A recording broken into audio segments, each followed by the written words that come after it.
Good morning, ladies and gentlemen. The Honorable Mr. Shafrin Liputo, the head of Jakarta Transport Agency, Mr. Yoga Adiwinarto, the Director of Operational and Safety of PT Transportasi Jakarta. And welcome to Jakarta Immobility Event, Day 2, webinar on global case studies and local policy review on electric bus deployment. My name is Sarah Wayne, and it is an honor for me to be your host and moderator for today's discussion. Before we begin our discussion this morning, please do allow me to first read the house rules for our event today. First, we would like to inform you when entering the workshop, please do click Join Audio to be able to hear the audio. And we would also like that you join our discussion through Zoom from a stable and secured internet network. And since we will be having a discussion today, we would encourage you to please post your questions on the Q&A box by writing your name, institution, and to whom the question is addressed to. And to help you and also assist you in following our discussion, we also have an interpretation feature available. And how to use this interpretation feature, you may use it by clicking on the interpretation button that is located on the bottom screen of your Zoom. And there will be two choices, which is English and also Bahasa Indonesia. If you would like to use the English or listen to the discussion in English, please click the interpretation and choose English. And if you would like to hear the discussion in Bahasa Indonesia, click the interpretation button and choose Indonesian or Bahasa Indonesia. And we'd like to also inform you that we have JBI or Juru Bahasa Isyarat or a sign language interpreter to also assist you in following our discussion. And ladies and gentlemen, we would like to also give you a brief rundown of our event. For our agenda today, there will be 6 presentations, and there will also be a welcoming remark from Bapak Shafrin Liputo this morning. After the presentation, we will also have a question and answer session where we can discuss further on the issues, and it will be also closed with closing remarks.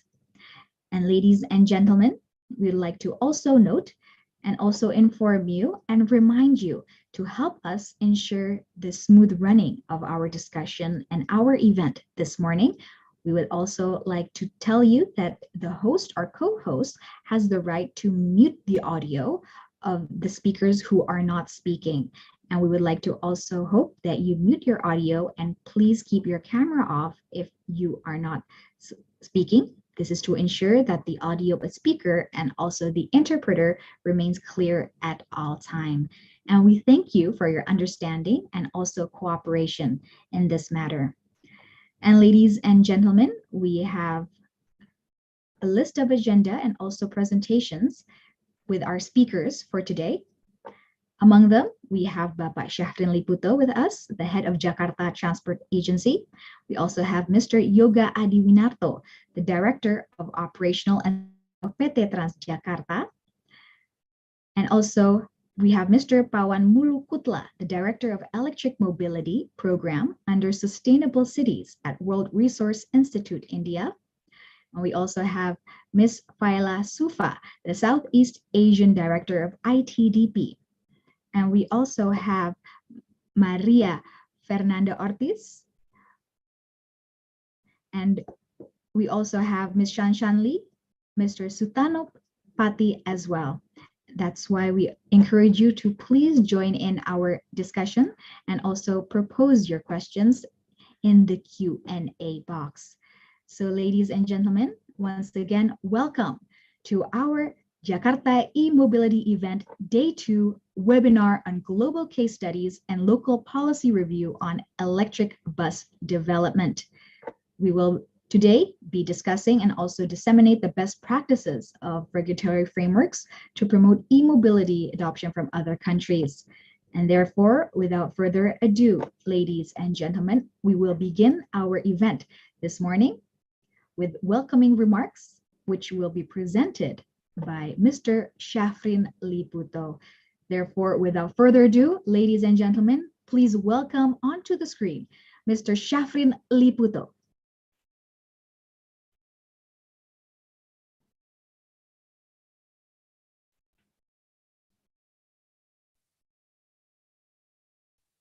Thank you, Sarah.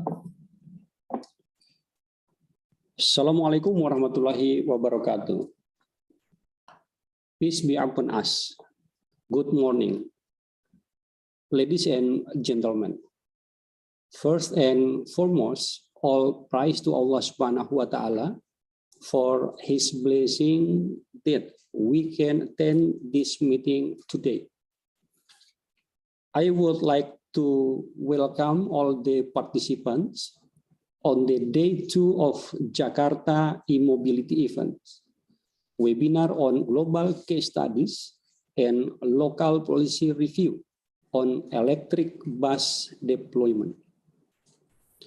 As we all know, yesterday we already completed the high-level ceremonial event where Ministry of Energy and Mineral Resources, Mr. Governor Bapak Haji Anies Rashid Baswedan, and many other high-level stakeholders conveyed their remarks to support the electrification of public transport in Jakarta. Today, we will go more into the depth on knowing best practice from various countries on the use of e-mobility in their mass transit system and how it can be adopted, replicated, and even perfected to support the implementation of Jakarta e-mobility transit system. Ladies and gentlemen, as the relocation of the national capital of Indonesia has been introduced, Jakarta is soon to play a role as a global economic and business center that must complete and be in the orbit with the world metropolitan cities. Along with the new role, the city must be resilient and sustainable, and transportation sector can be of the leverage. Allow me to highlight Jakarta commitment in achieving the net zero emission in 2050, as stipulated in Governor Regulation number 90, year 2021. About regional action plan on low carbon development, in which transportation included in the energy sector is one of the supporting mitigation elements for greenhouse gas reduction.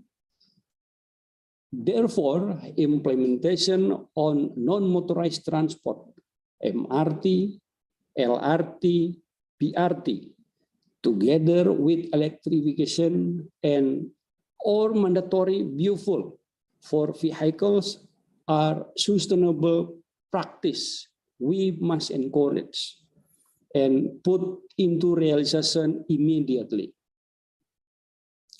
I'm happy to share that currently we are in the electric bus procurement process, as well as doing preparation for depot and charging infrastructure to realize the operation of 74 electric Transjakarta buses on the road in this year in 2022 to mark the beginning of our journey toward 100% electric bus in 2030. We realize that it is still a long walk ahead, of us, and many aspects become of our concern, be it from the technical, financial, and even institutional and regulation point of view. But our commitment is strong.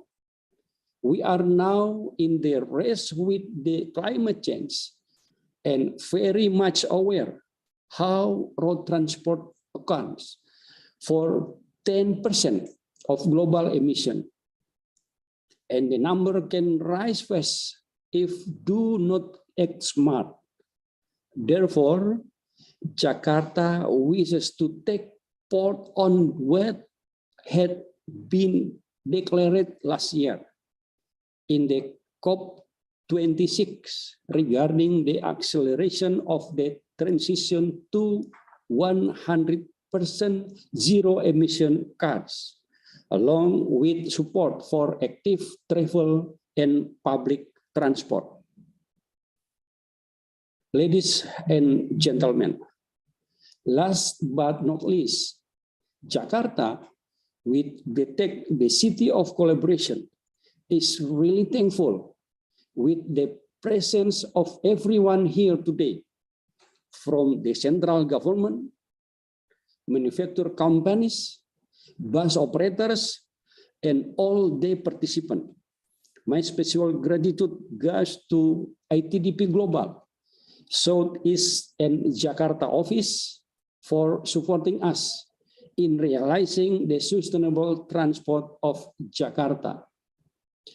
I wish you all to have a fruitful discussion, and once again, thank you for all the kind effort and collaboration which has been and will be implemented in the future to provide integrated, accessible, and sustainable transport system for all.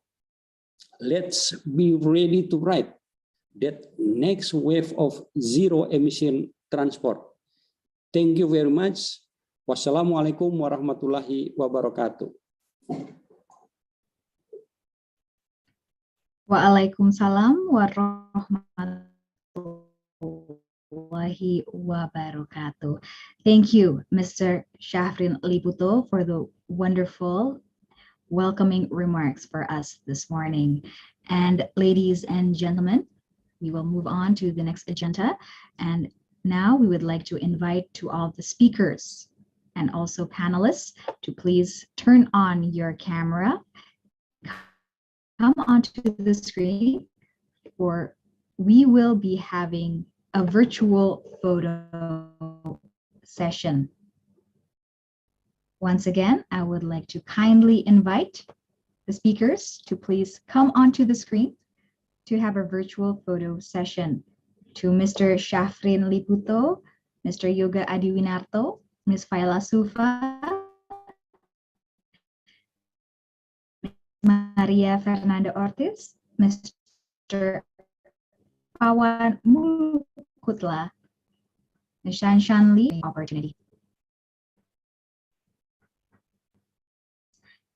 I will take a picture on the count of 3. In 1, 2, 3. Once again.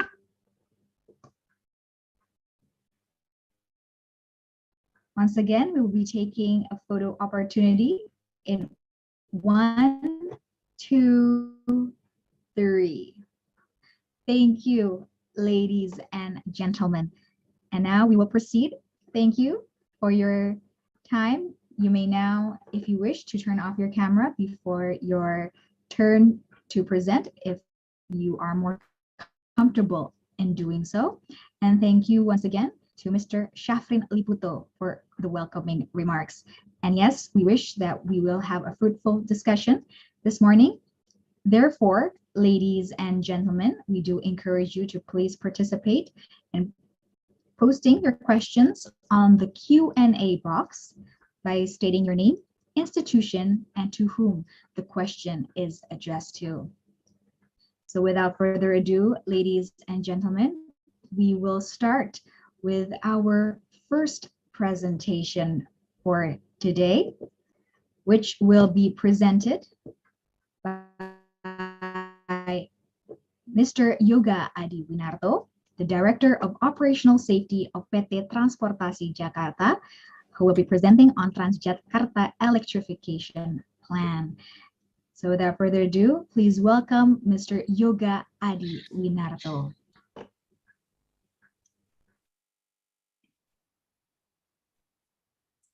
And Mr. Hi, Yoga Adi Winarto, we will. yes, Mr. I'm here, Yoga Adi Sarah. Winarto, before you proceed, we would like to remind you that your presentation time is 10 minutes.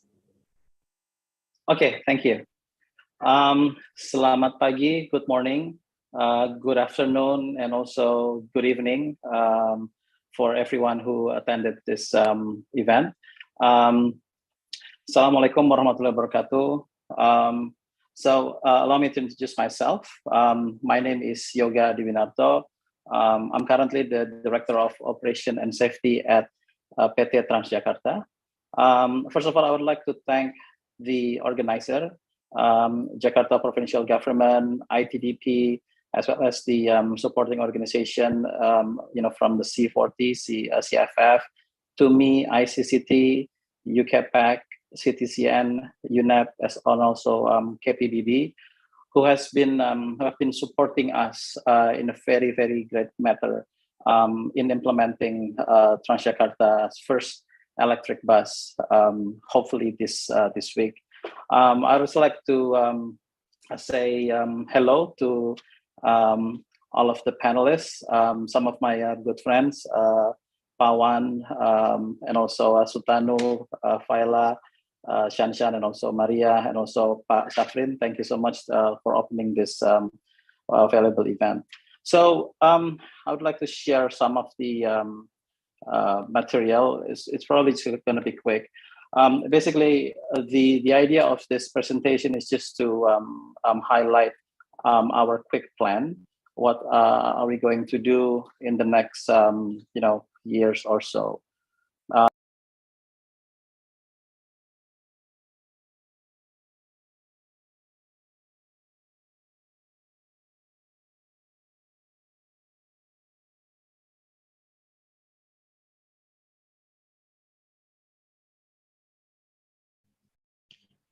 Mr. Yoga, are you still with us?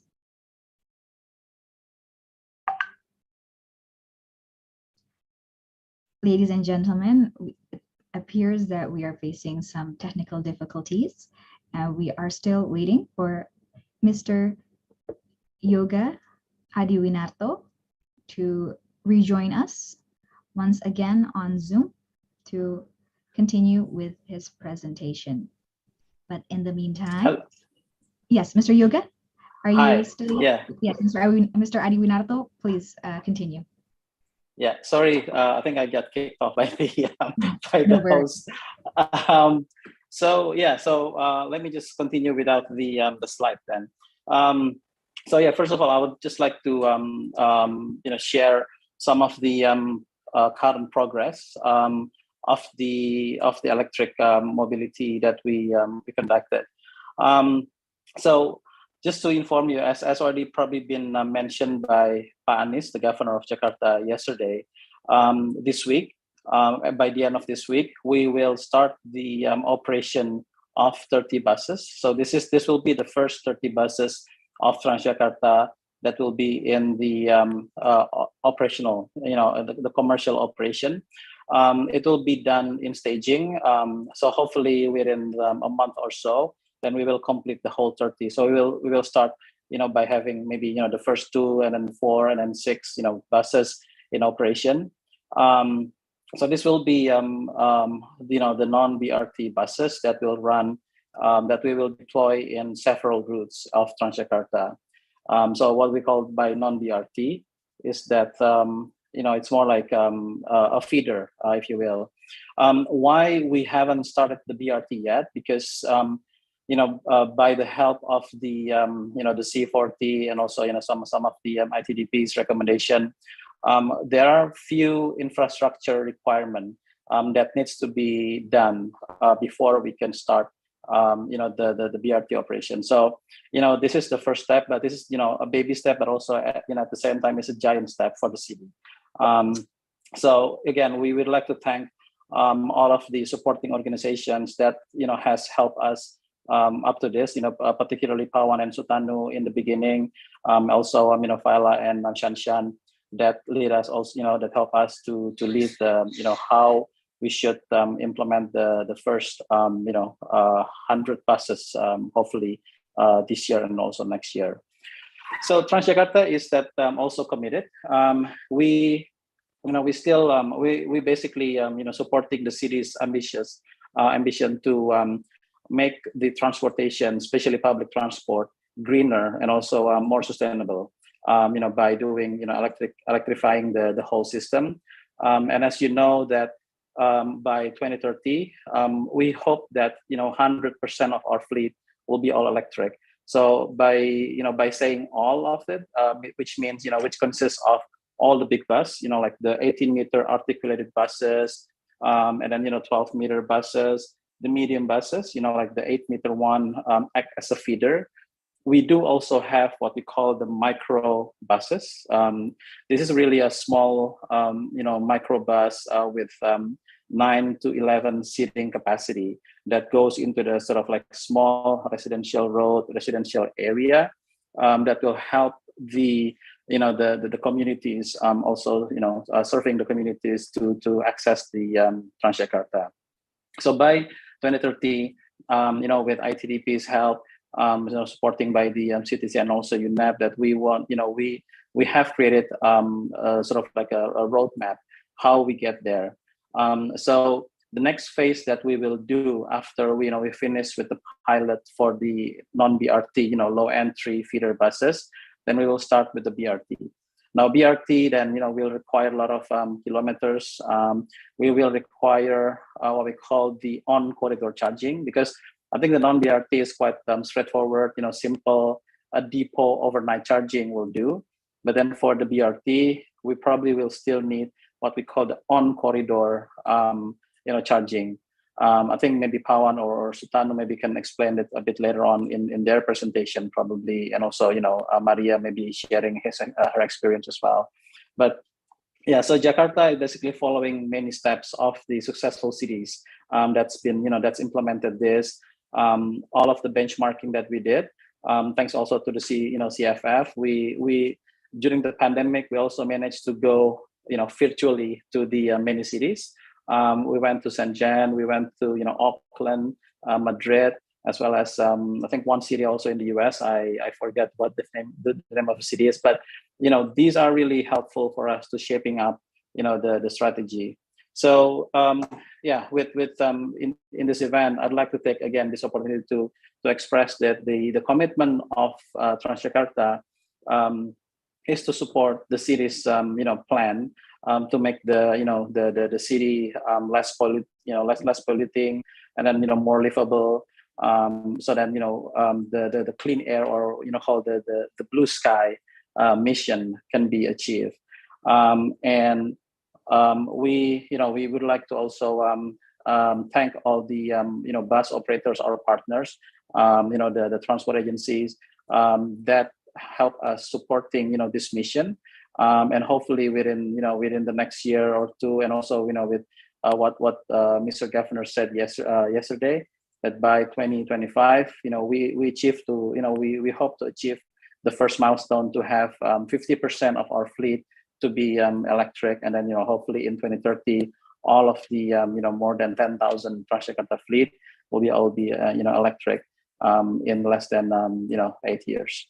So thank you so much to give this opportunity for me to share some of the plan, and hopefully during the question and answer we can have deeper discussion. Thank you, Sarah, and then Assalamualaikum warahmatullahi wabarakatuh. Waalaikumsalam warahmatullahi wabarakatuh.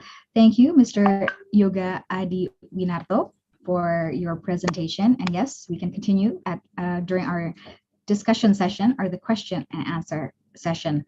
And ladies and gentlemen, we will continue our agenda, which will be another presentation which will be presented by Mr. Pawan Mulukutla, the Director of Electric Mobility Program under Sustainable Cities at World Resource Institute, India. And he will be presenting the topic E-Mobility and Mass Transit Systems in Asia, Kolkata. So that with further ado, Mr. Pawan Mulukutla, the time and screen is yours.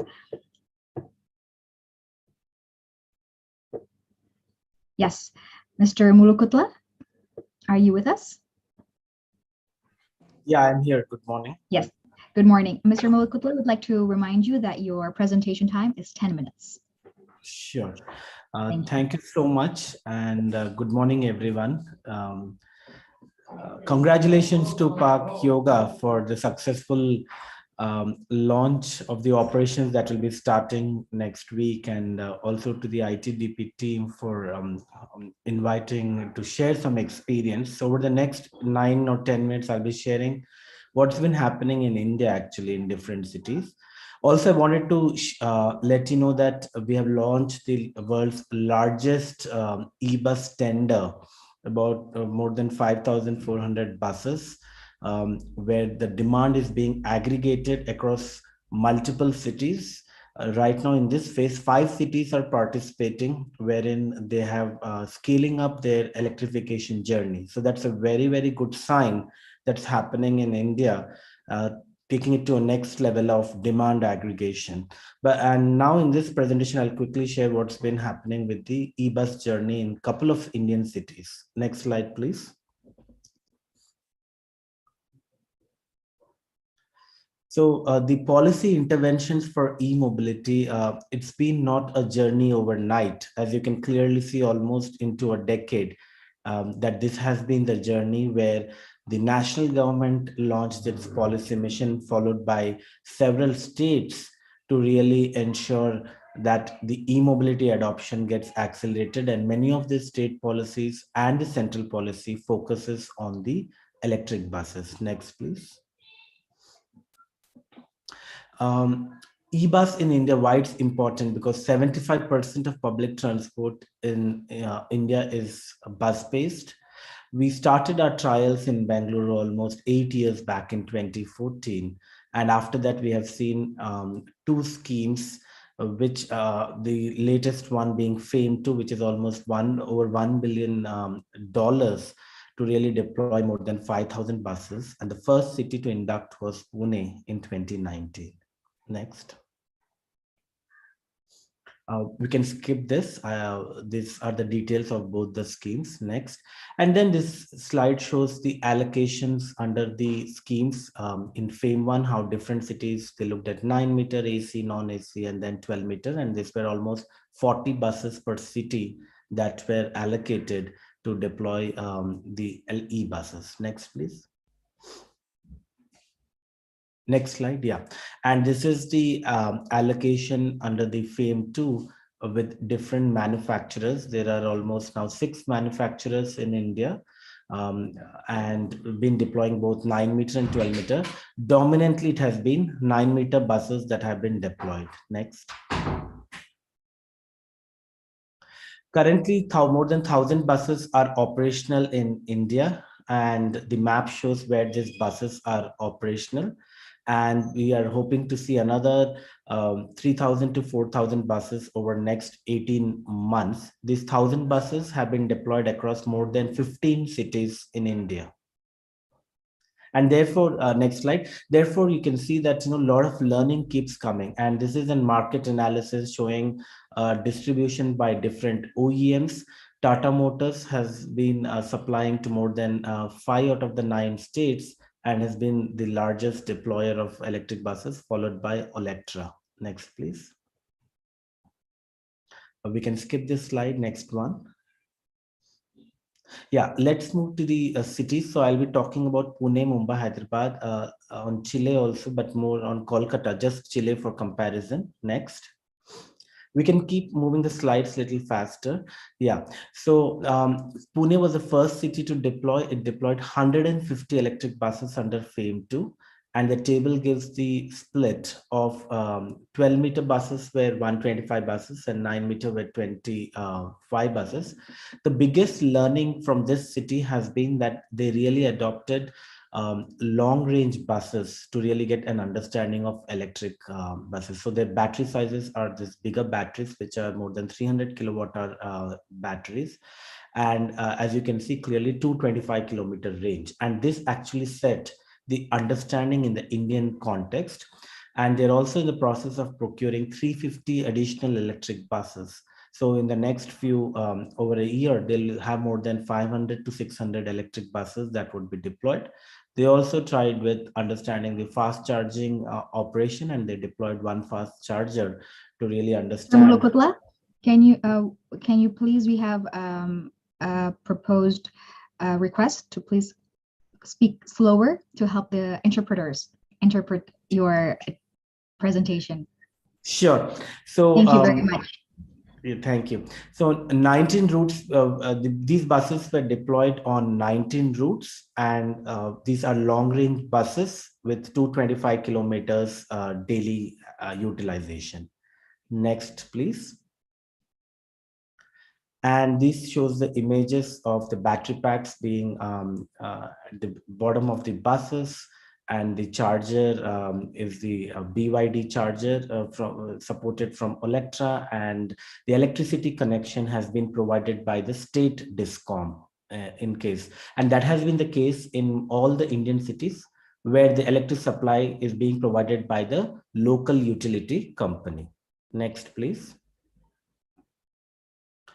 Just showing some images of how the this is the high voltage connection, and this is the images at the depot where the electric buses have been deployed. Next. One interesting thing has been the viability gap funding that is being deployed, and this is being done through the smart city mission. This is to ensure that the per kilometer cost due to the additional increase, as there is still not parity achieved between electric buses and diesel buses. Therefore, many of the cities have been coming up with their own viability gap funding in addition to the subsidy given by the national government. Next, please.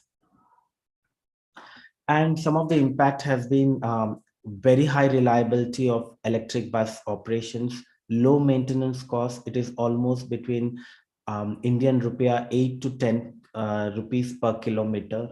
And of course, based on initial surveys, they have noticed consumer satisfaction, which talks about reduced vehicular noise, reduced emissions, and increased satisfaction. Next. Yeah. And of course, this aligns with the state's goal that the city wants to have 25% public transport fleet by 2025.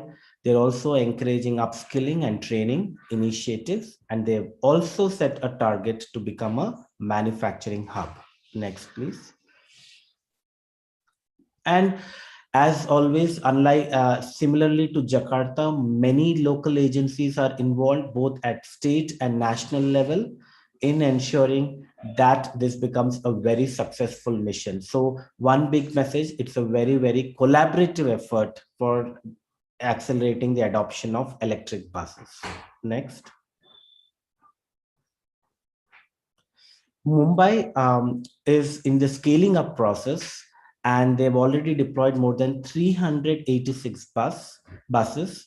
They had recently released tender for 1900 buses, but they had to cancel it again because the process in India has changed now, where it has to be applied under the demand aggregation category.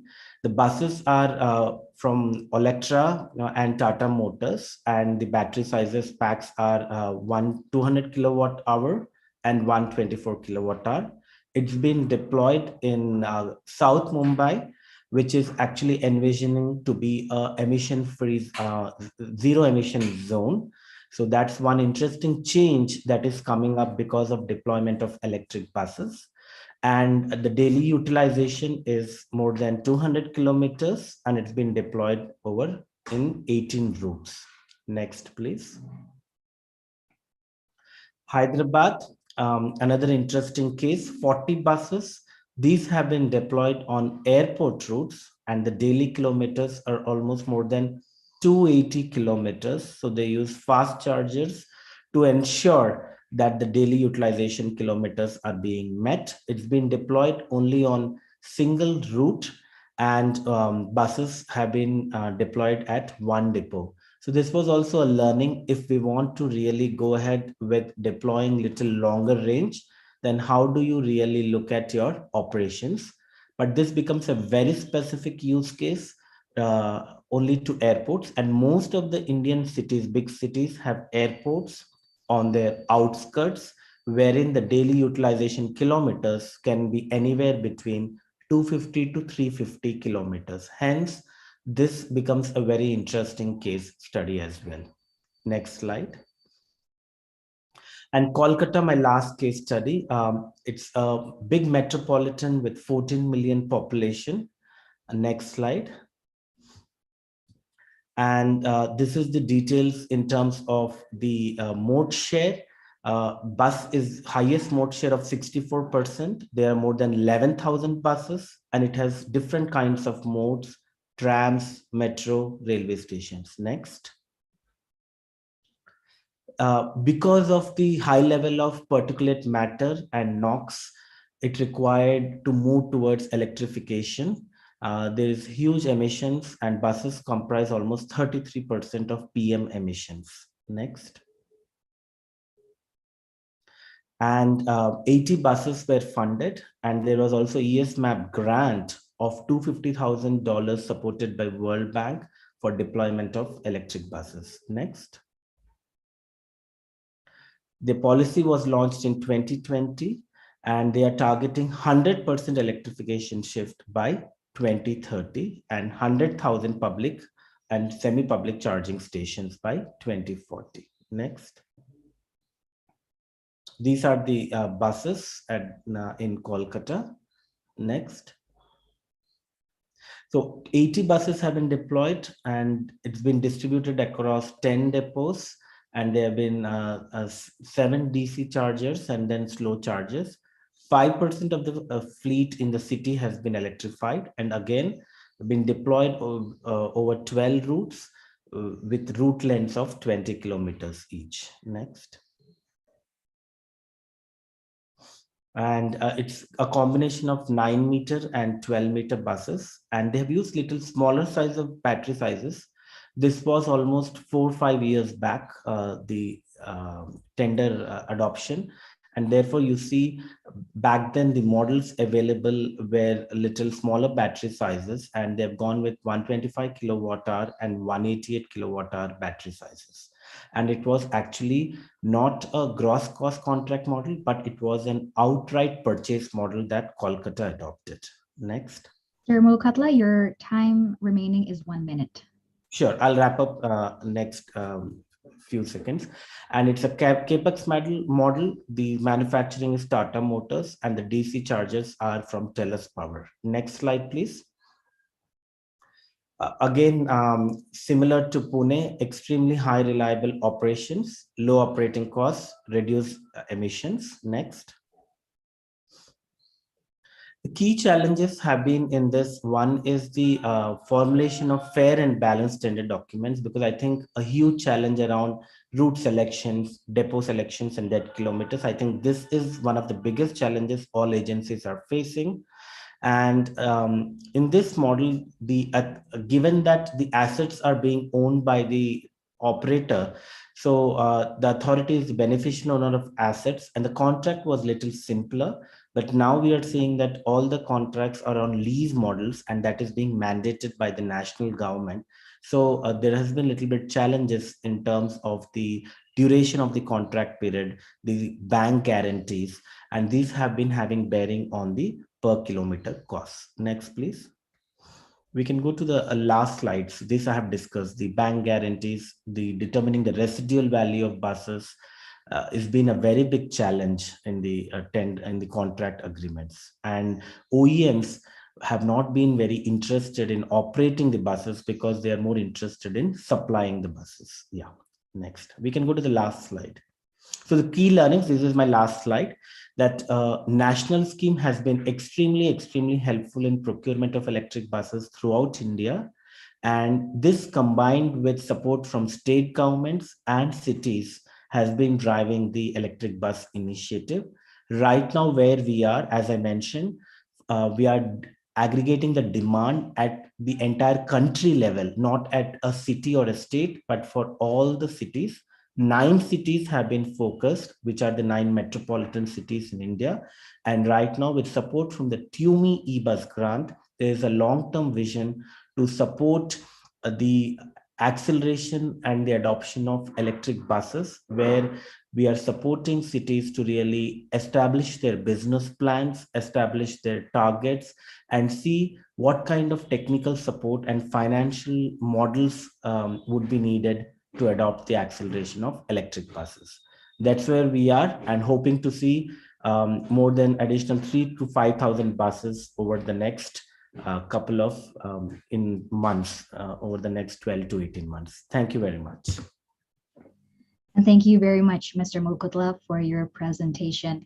All right, ladies and gentlemen, before we move on to the next agenda, I would like to kindly remind you that we do have an interpretation feature available for your use, which we have 2 languages available, English and also Bahasa Indonesia. And how to use the interpretation feature, there is an interpretation button at the bottom screen of your Zoom. Please do click on it, and you may choose the language of your choice. If you'd like to listen to the discussion in English, please choose the English button. But if you'd like to listen to the discussion in Bahasa Indonesia, please do click the Indonesian or Bahasa Indonesia button. And we'd like to also inform you that we have our friends of JBI, or Juru Bahasa Isyarat, or sign language interpreter, ready to help you and assist you in following our discussion today as well. All right, ladies and gentlemen, we will continue to our next presentation, and I would like to encourage you once again to please join in the discussion by posting your questions on the Q&A box, by stating your institution, your name, and also to whom the question is addressed to.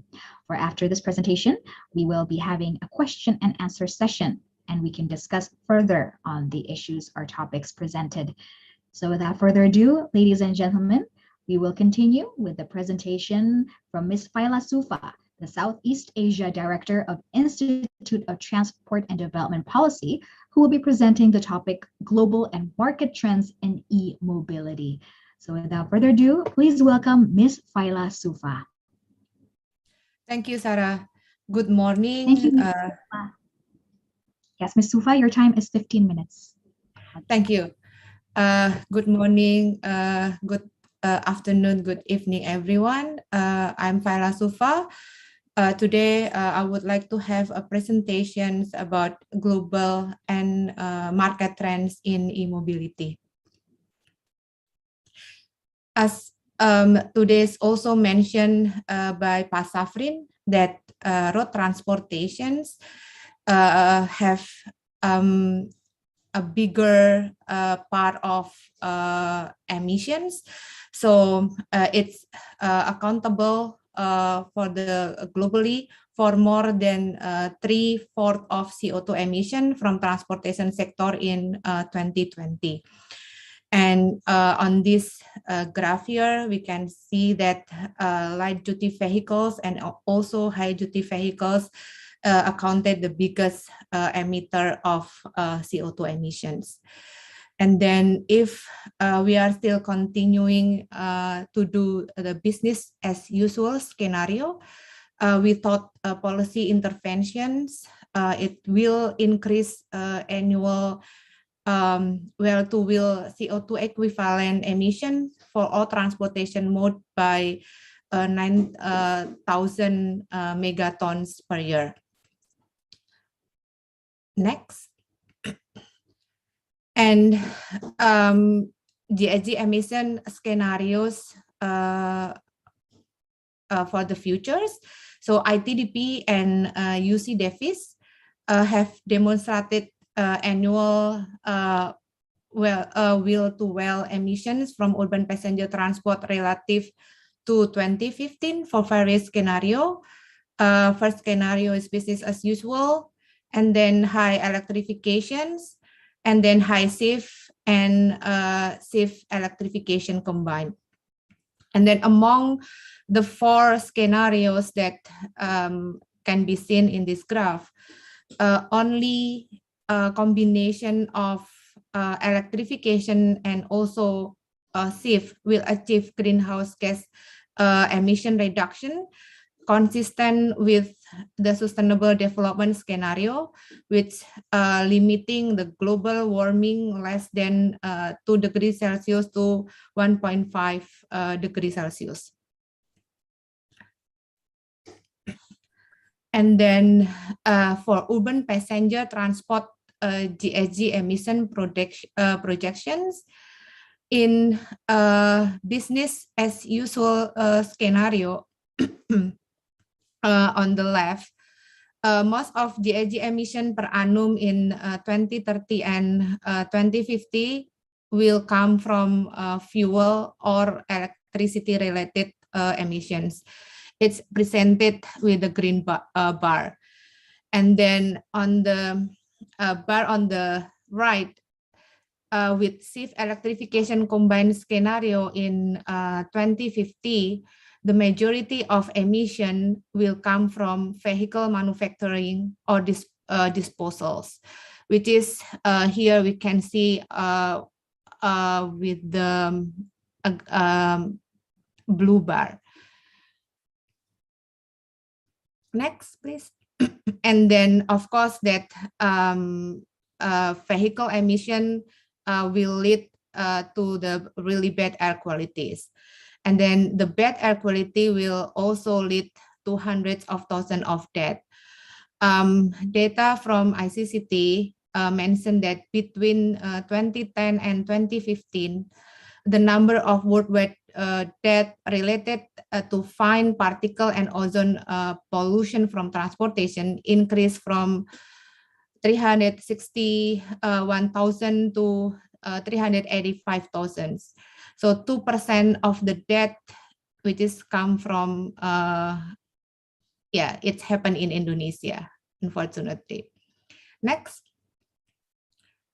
So this is the data of electric vehicle today globally. It's recorded that 12 million sales on passenger EVs, and then 1 million sales on commercial EVs, and then 260 million on electric two or three-wheelers. And then China is currently leading the game. So in the global basis, China compared to other cities around the world, like cities in the Europe, countries in the Europe, United States, and Japan, China, they are leading in the sales of passenger vehicles. And the country sold more than 1 million electric passenger vehicle only in a year. And then regarding the commercial vehicles, so 91.6% of total zero emission commercial vehicle sales also occur in China.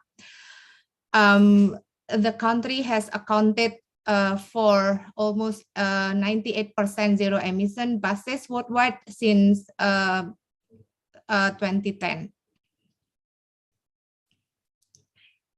And then amongst like other cities around the world, there are like electric vehicles cities that lead on the market sales that can be presented here. The 25 cities that lead on the EV adoption at the global level, this is cover 40% of the electric vehicle markets. And then, of course, cities in China like Shanghai, Beijing, and Shenzhen is having the highest percentage of sales compared to other cities around the world. But currently, recently, actually, India is catching up. The nation has the most increasing number of electric bus sales between 2019 and 2030. But otherwise, China experienced losses in the market. So in the US and Canada here and in India, the bus sales increased more than 20%. But in China, it's reduces around 28%, and the rest of the world, the electric bus sale increased 5%. Regarding the battery, so over the time, the price of the battery is reducing. So lithium-ion battery prices have fallen 98% in just 11 years, which before the price is around 1,200 per kilowatt hour in 2010, and now it's reducing 89%. The price now is around 132 per kilowatt hours. And then where are we now? How about our countries? Unfortunately, Indonesia is still far from achieving its electric vehicle adoption goals.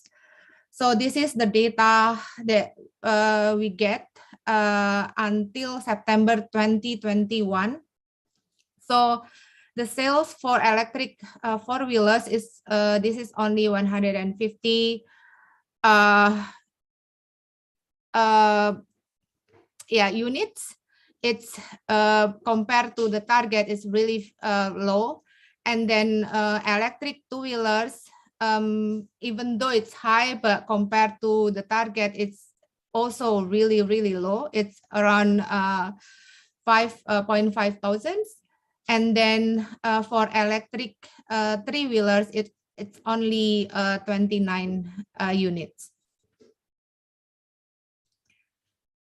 What should we do to increase the market share for electric vehicles in our country? Actually, we need a large-scale electrification in the global basis. So only depends on the massive shift to public transport only is not enough. We know that a lot of cities in Indonesia is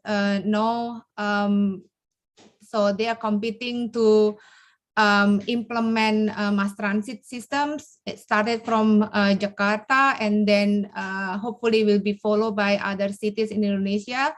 But hopefully, along with the implementation of, for example, BTS or the BRT in other cities, it will also follow with the electrification of its fleets. So the conclusion is Indonesia needs to catch up its electric vehicle uptake. Therefore, incentive and also support from the government is really needed in this effort. So this is compact city scenario for electrifications. So starting from business as usual, what happen if we will conduct business as usual? If we keep building cities for car instead of people, and then car use will be increased, and most car and vehicles are powered by fossil fuel. So then the emission will be really high. It's estimated that CO2 emission will be 119 gigatons. And then how about if we implement like only the vehicle electrification? So all new motor vehicles are electrified by 2040 worldwide, but cities are still built for car instead of for people. So it still also contribute like a huge GHG emissions. So the emissions will be calculated will be around 75 gigaton. And then how about if we built only like SIF, we build dense mixed-use cities focused on public transport, bicycles, and walking and also cycling. It's also accounted really high emissions. So it's around like the emission will be around 86 gigatons. And how about if we implement like mixed electrification and also SIF? So this is the most sustainable and then the highest greenhouse gas reductions effort that we can do. So we cannot only conduct the vehicle electrification, but it should be combined also with SIF, which encourage people to use a more sustainable modes of transportation, which is walking and also cycling. So it's the total CO2 is the lowest emission is the lowest, which is around 60 gigatons. Yeah, I think that's all for my presentations. I hope it's useful. We can continue on the Q&A sessions. Thank you, Sarah.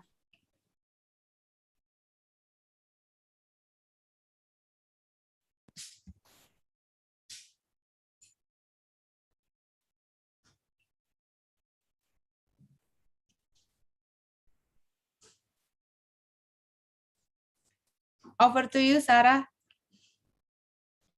Thank you, Ms. Faila Sufa, for your presentation. And yes, we can continue the discussion on the Q&A session as well with Ms. Faila Sufa. All right, we will move on to the next presentation, which will be presented by Ms. Maria Fernanda Ortiz, the Mobility Consultant and former Deputy General Manager, presenting the topic on e-mobility and mass transit systems in Latin America in Bogota. Without further ado, please welcome Ms. Maria Fernanda Ortiz.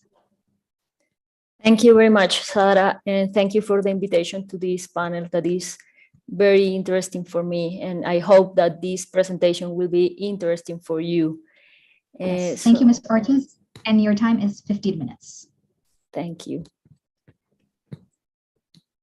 So I'm going to talk about the project of e-buses in Bogota.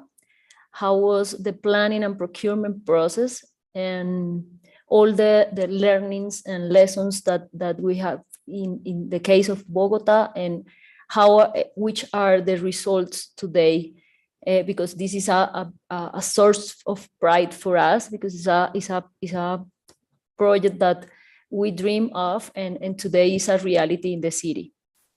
Next slide, please. So this is the agenda. The first point is the context of the integrated public transport system in Bogota. The second one is the process of e-buses, how the e-buses came into the city and how is the process of implementation. And the third point is the result. Next slide. So I'm going to talk about the context. So Bogota is the capital city of Colombia. Bogota is about 10 million people, including its metropolitan area. And the public transport system in Bogota is based mainly on buses today, but we're going to have our first metro line in the following years. And today we are planning and structuring new lines, new metro lines for the city. So in this map, we can see that we have the red lines that are the BRT corridors. In these BRT corridors, we have articulated and bi-articulated buses. Before 2019, we had basically articulated buses, but today we have mostly bi-articulated buses in these BRT corridors. In the future, we're going to have more BRT corridors and also the first metro line and at least one second line in the following 10 years. We also have these blue lines that are the urban component of the integrated public transport system. There are the routes that we service with smaller buses, the 12-meter buses and 9-meter buses. These lines goes into the residential areas and into the neighbors. So these are like the social routes. And today we have these, the integrated transport system implemented 100%. And this is why we have been procuring new buses for the system in the past 3 years, because we were in the process of eliminating the traditional public transport component and implementing this integrated transport system. So in the about 2,235 articulated vehicles, and before COVID, we have in that component about 2.3 million passengers per day. So it's very important. In Bogota, we can say that the modal share is about 40% of the trips are made by public transport. That is very good today. We are losing passengers because of COVID and other elements that occurs in the city, but today we have a good share of public transport in the city. It's good news for us, but we have to keep working for having like better quality of the service, and this is why this project of e-buses is so important for the city.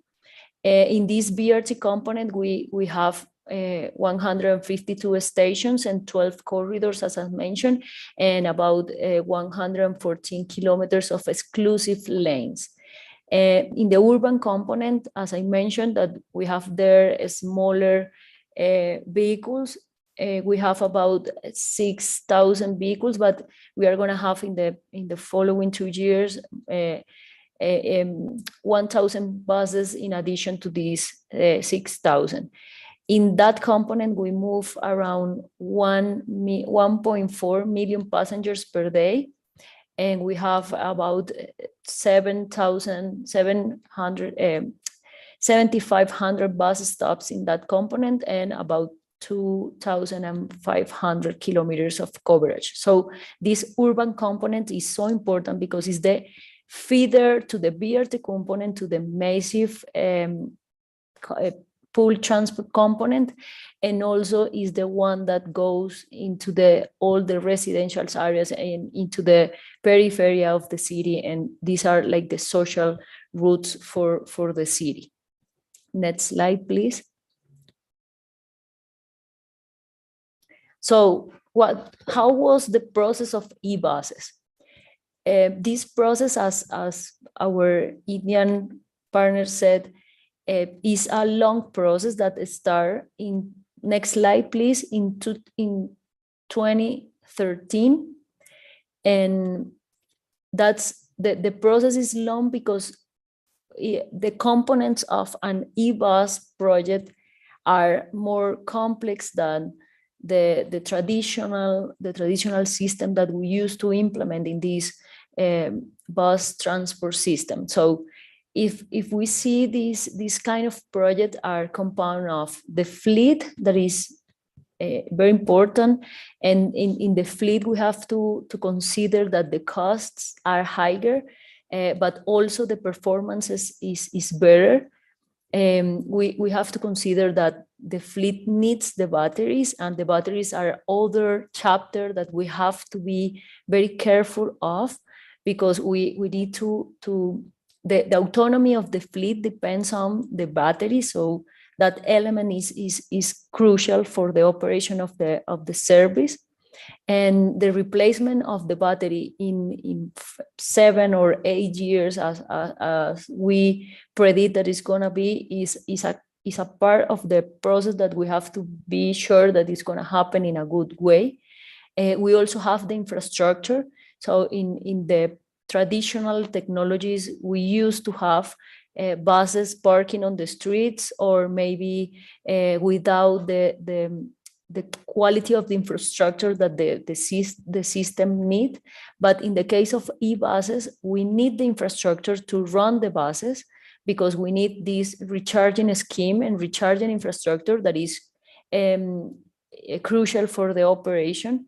And the other part is that we need to ensure that we're going to have the energy, the sufficient energy to provide the energy to the depots and to the recharging spots, because in these residential areas where maybe we're going to put our depots, that areas don't have the energy provision that is enough for the operation of the number of buses that we're going to operate from there. So it's very important to have this connection with the energy sector, to plan the public transport system jointly with them, because the future of the provision of the energy in the city, of the energy network, should be think of with the future of the e-buses project of the city.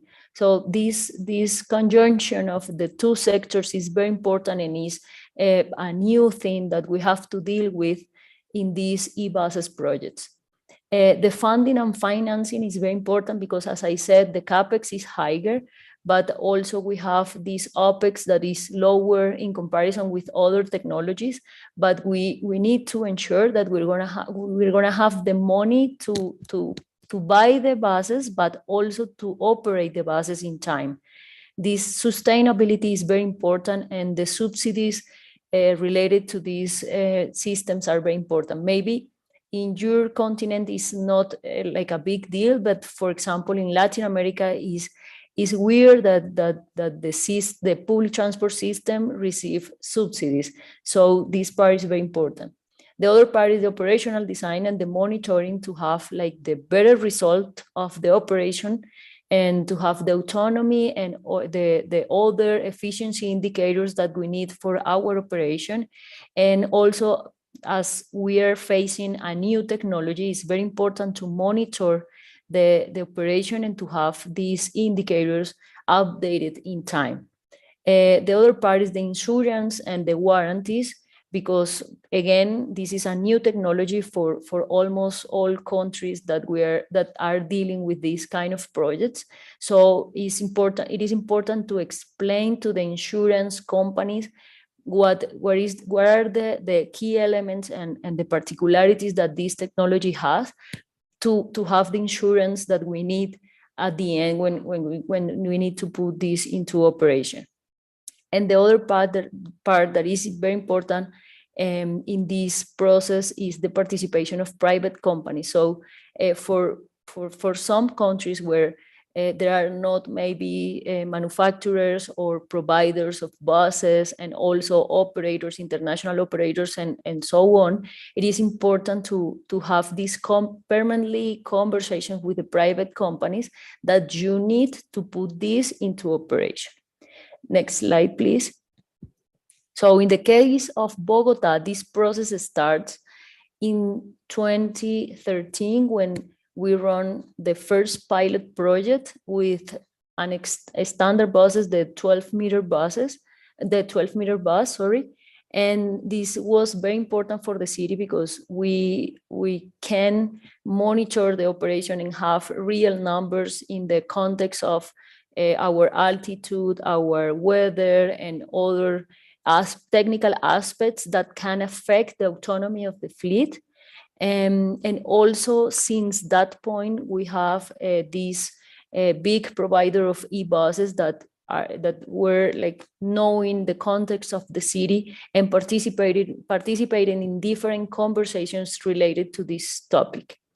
So this standard bus or 12-meter bus is very important for the urban component of the city, but we also have this BRT component, and because of this, we started this pilot project with an articulated e-bus in 2017.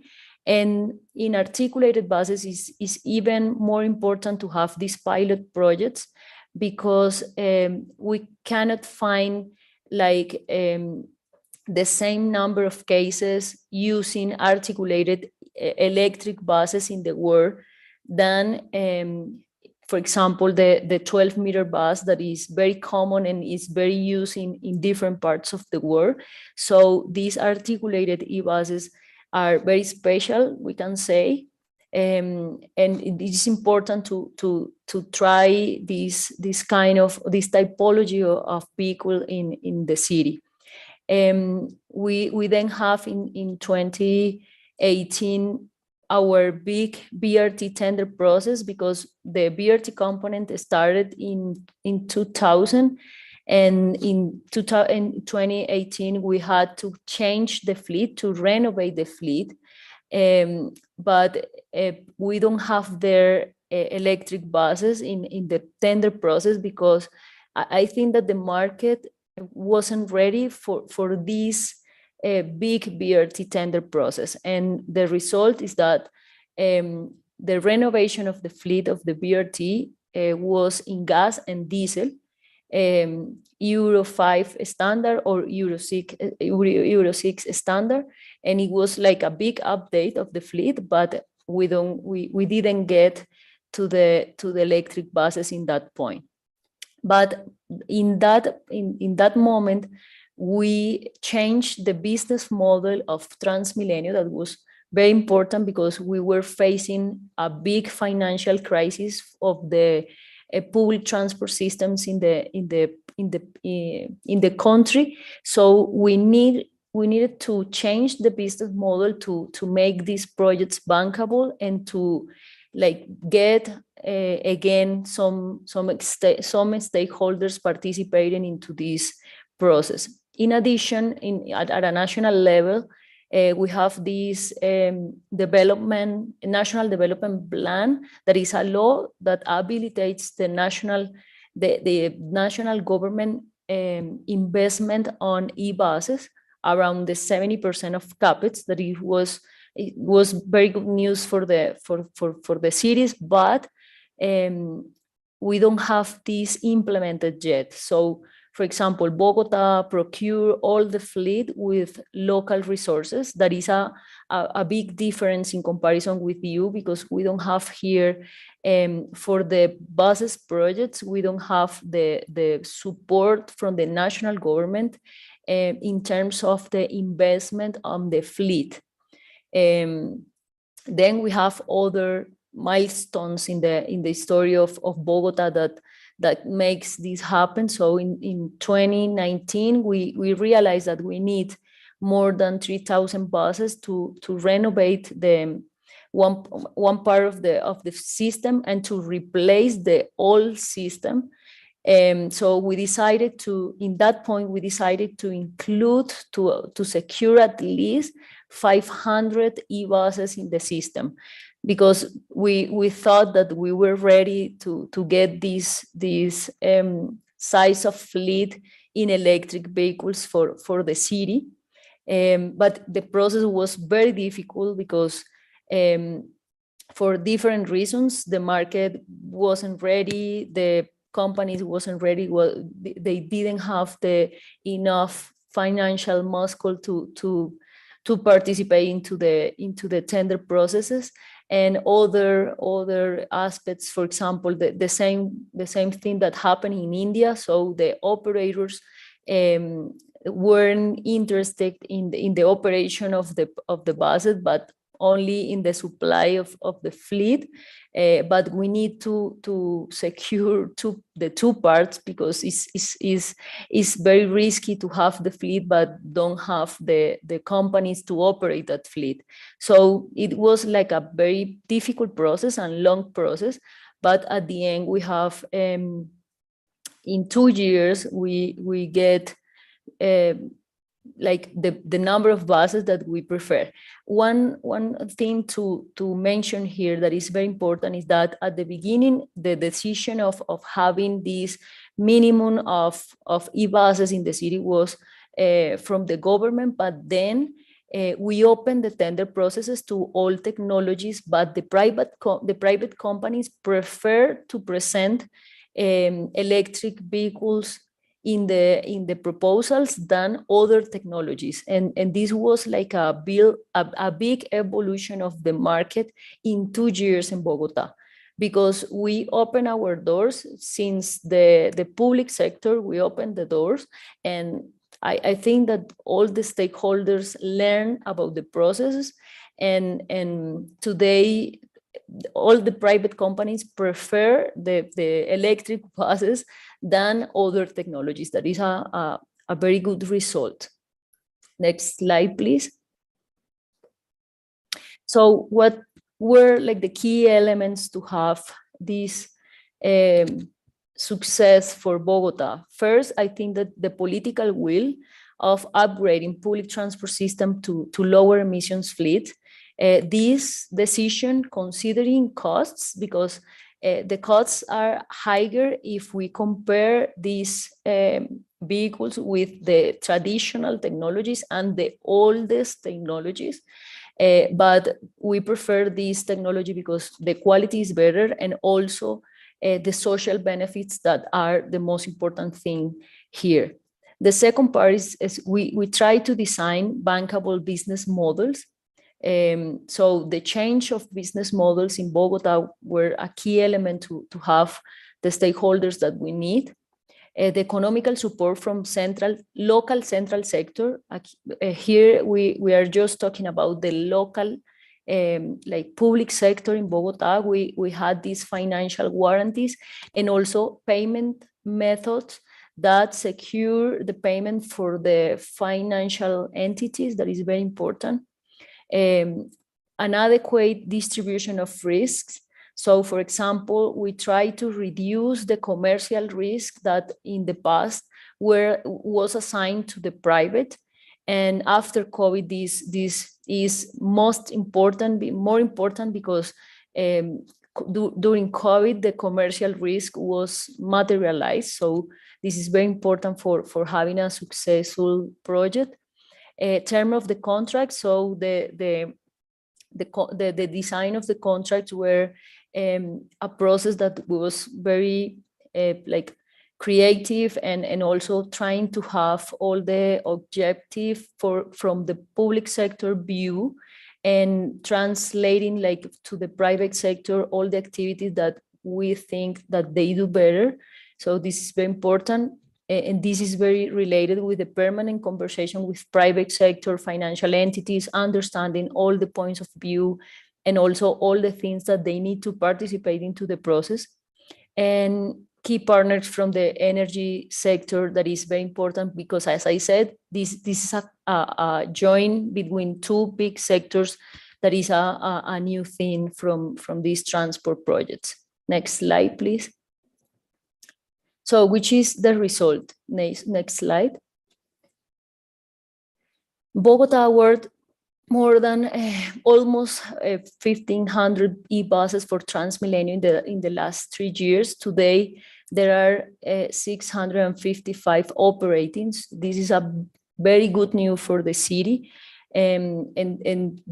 Today, I saw one electric bus is running into the city, and it's a marvelous experience for the users and also for the city in general. Next slide, please.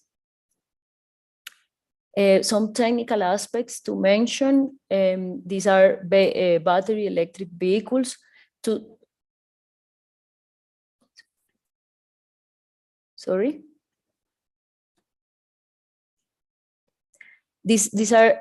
We have these two types of vehicles, the 12-meter and also the 9 meters, almost 50% of the distribution. Almost 100% of the vehicles are BYD brand. And in my opinion, this is the result of the permanent presence of the BYD brand in the country since 2013. So even though we had the participation of other manufacturers during the conversations and during the market study that we did, these brands didn't get to have the arrangements that we need for present a proposal to the city. So this is not like a good the best result, but because we prefer to have different brands participating into the provision of the fleet. But we did all that we can to have other brands participating, and the result was this. The battery autonomy is 260 kilometers. The recharging scheme is based on plug-in and is... Ms. Ortiz, your time is Yeah. up. Can you please quickly wrap up your presentation? Thank you. Sure. Next slide, please. You can have. So the business model is very important. So we have here like a business model separating the provision of the fleet, the provision of the infrastructure, and also the operation of the fleet. And we have mainly concession contracts for the provision of the fleet and the operation, but we have this renting contract it's a renting contract with the energy distributor of the city, that is NL, for providing the infrastructure. And NL was like a key partner for the city in this part. Next slide, please. We move into another business model, eliminating this renting contract because it's a direct bid process, and we prefer to have these concession contracts and including the provision of the infrastructure as a learning for the provider of the fleet.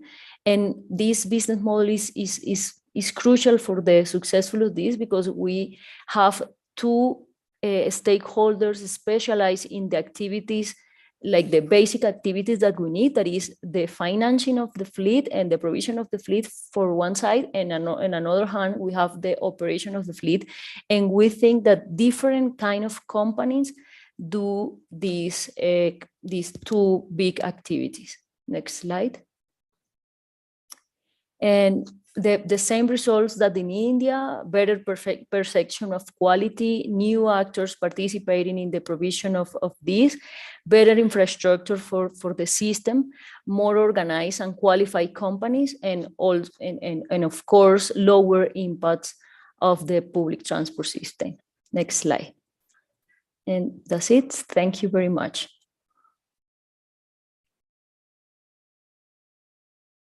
Thank you very much, Ms. Ortiz. And ladies and gentlemen, we will continue our event, our agenda this morning with the discussion session, or the question and answer session. And once again, we'd like to invite you to propose your questions through the Q&A box located in your Zoom or on your Zoom application by writing your institution, your name, and to whom the question is addressed to. And for those of you who are participating through YouTube, you may propose the question using the same format by writing your name, institution, and to which panelist your question is delivered to. And so we will begin our question and answer session this morning.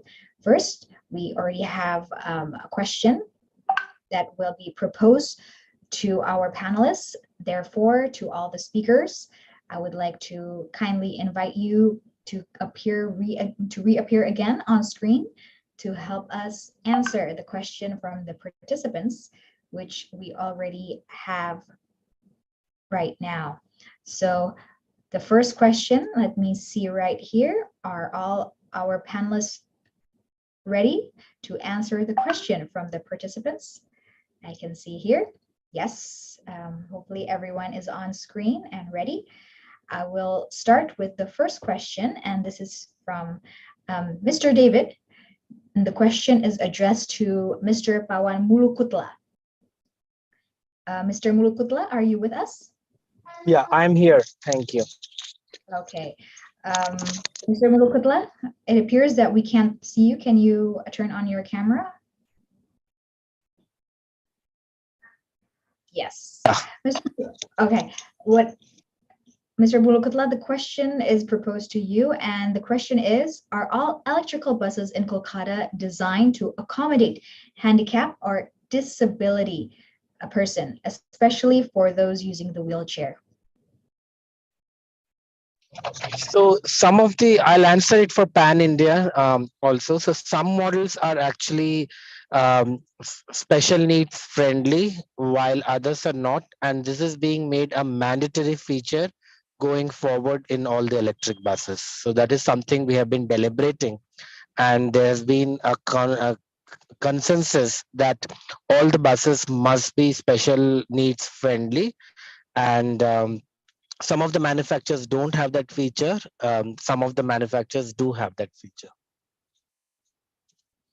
All right. And we can also ask Ms. Ortiz, Maria Fernanda Ortiz, about the condition in Bogota as well, regarding Mr. David's question and the condition in your respective city. Yes, all buses have these handicap services for the users. This is mandatory in Bogota.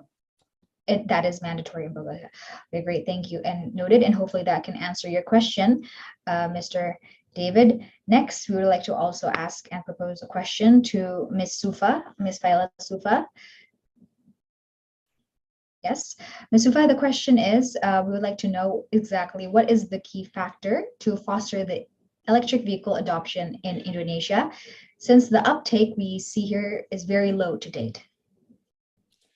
Yeah, actually, there are several factors that could boost the uptake of electrifications in Indonesia. I think first is we should have a clear roadmap, consists of, for example, like priority vehicles, and then support from the government, policy support, and then fiscal, non-fiscal support, and then technology use, and also like financings.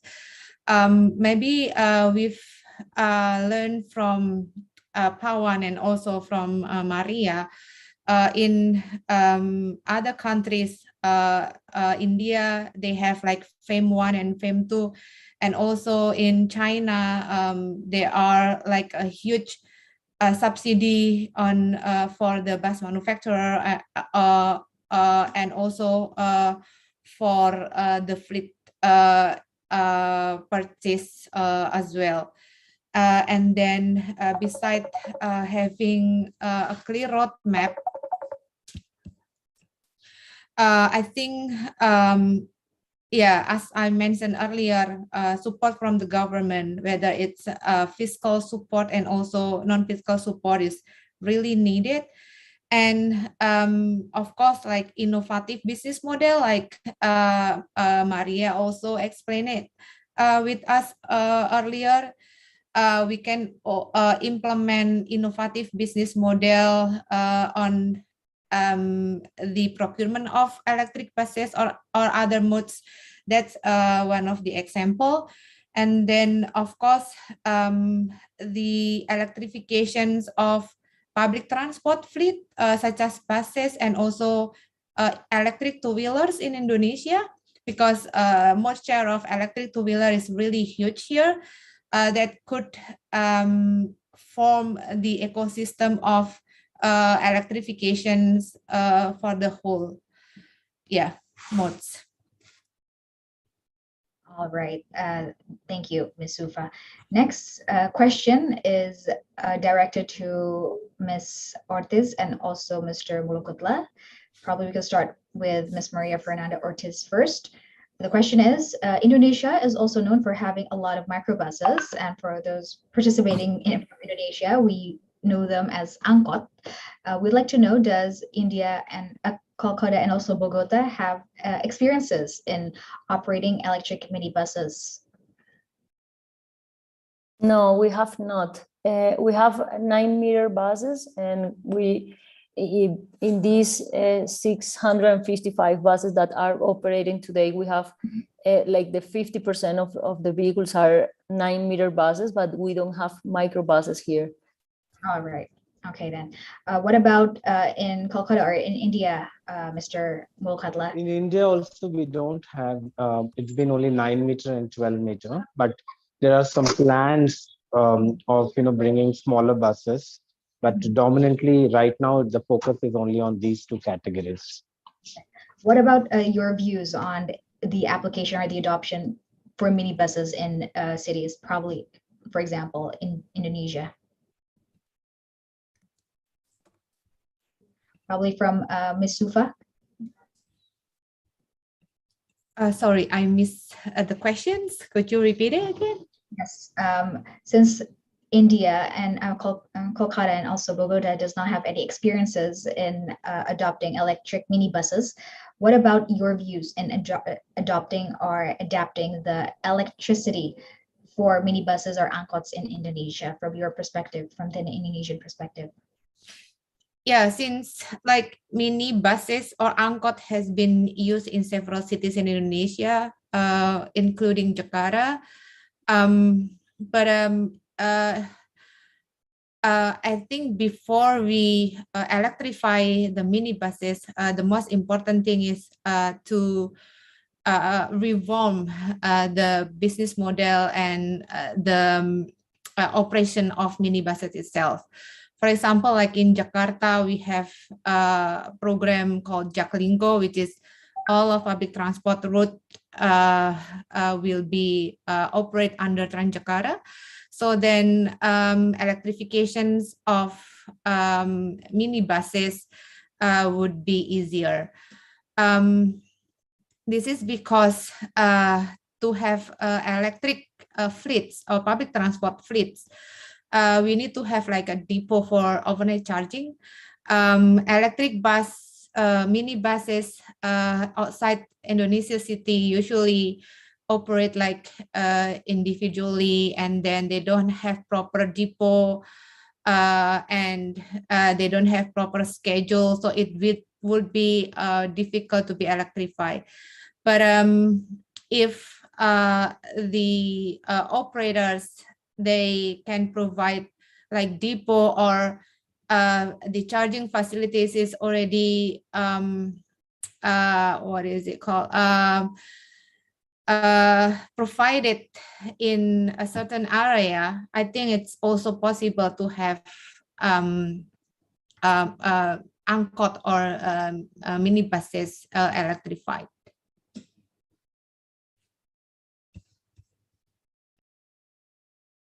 All right, thank you, Ms. Sufa, for sharing your views with us. And next we have another question, and it is for Mr. Pawan Mulukutla again. Mr. Mulukutla, can you please share with us the most common technological risk that is associated with bus electrification in India? I think the big technology risk associated with buses right now, I think multiple challenges are there. I was just typing in the chat also. One is the entire scheduling and route planning because of the charging infrastructure, because space is a huge constraint in many cities, and non-availability of terminal space will push towards adopting only charging availability at depots. So that risk could limit the adoption of electric buses, because if without opportunity charging, will be forced to move towards bigger batteries. So that's a huge challenge that we are already facing, and that's something we're trying to address. In terms of the other technological risk is also right now the energy densities, because the expectation is that we want longer ranges and higher utilization. In fact, in recent discussions, the minimum criteria that many of the cities are suggesting for 12-meter buses is 200 kilometers with 80% SOC as minimum range or minimum kilometers needed in a single charge, which is very, very difficult with the existing products in the market. And for the 9-meter bus, the agencies or the transit agencies have been asking for 180 kilometers at 80% SOC. I think these are quite huge ranges when we are talking about deploying electric buses. So I think these are still evolving, and definitely charging locations remains a very, very big challenge, given that all the bus routes are planned between depots to depots. So yeah, I would say these are the technological risks that we are already seeing. And also the question about the battery degradation, while theoretically it is well understood by many of us, it is not very clearly understood in actual practice. In fact, that's actually been a concern for many agencies, that how would this really unfold and what is its impact on the contract. And the last point is also that we do talk about the safety of these buses, but the charging practices are all a concern, because any fluctuation in voltages or any challenges could really, really lead to safety hazards also. And we have seen 1-2 incidents already. So I think these risks still remain and needs to be addressed. Thank you. Thank you, Mr. Mokodla. And you have mentioned about the battery and also the risk of charging the vehicles. Can you please tell us more on how can we overcome the issue? Is it in educating the drivers and also the users of the electric vehicles, or is it because of the infrastructure system that is not yet prepared well? I think it's at all levels. One is to ensure the safety of the products also. There are more standards and specifications that are coming from the certifying agencies nationally. So that's one thing which is happening. And second, as you suggested, the knowledge transfer needs to happen at the depot and terminal levels on the best charging practices, to ensure that you know how your connectors are placed and how you are actually charging, to ensure the safeties are not compromised. And given that most of them have been in maintaining and operating diesel buses, it's going to take some time to clearly understand that this cannot be treated like diesel buses and has to be really dealt with a lot more care and attention, because you're talking now about electrical systems, you are talking about electromagnetic impulses and waves that can cause little more challenges, and how you are dealing with this technology. So I think a little bit more of upskilling is extremely, extremely important, along combined with standards and specifications. All right, upscaling. Noted, Mr. Mokodla. Okay, we will move on to the next question. And here the question will be proposed or addressed to Mr. Yoga from Transjakarta, but it appears that Mr. Chandra will be filling in for Mr. Yoga. So Mr. Chandra, are you with us already? Yeah, Mbak, sorry. Yeah, I am, but I cannot turn on my video. Sorry. No worries, as long as you can answer the question for us with the information. So Pak Chandra, there is a question that we'd like to further ask about Yoga. The question is, what are the main challenges in deploying the pilot electric buses in Transjakarta? Please, Pak Chandra. Yeah, thank you for the question. Yeah, the important thing that we have to prepare is our previous study for the technology really applicable in the operation.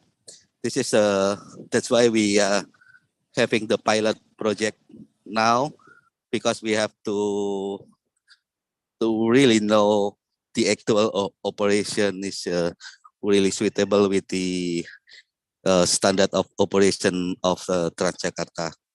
And yeah, mostly about the capacity of battery, and then the time of the charging, and the other thing is we have to learn together with the operator that will operate the bus is the key of this operation.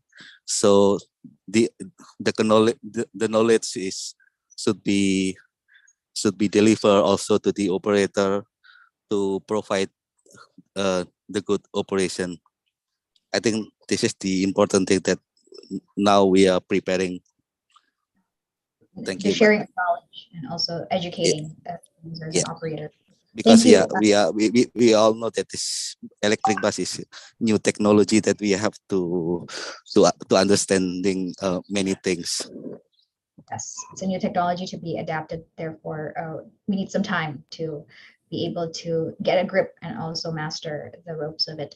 Thank you, Pachandra. And the next question. Welcome back. Thank you. We already have another question from Mr. David once again, and this is addressed to Ms. Maria Fernanda Ortiz. So the question is Trans Milenio electric bus includes articulated and bi-articulated? Because when I visited in 2009 during off-peak hour, several buses returned to the pool for refueling and cleaning. And what about today's EB operation?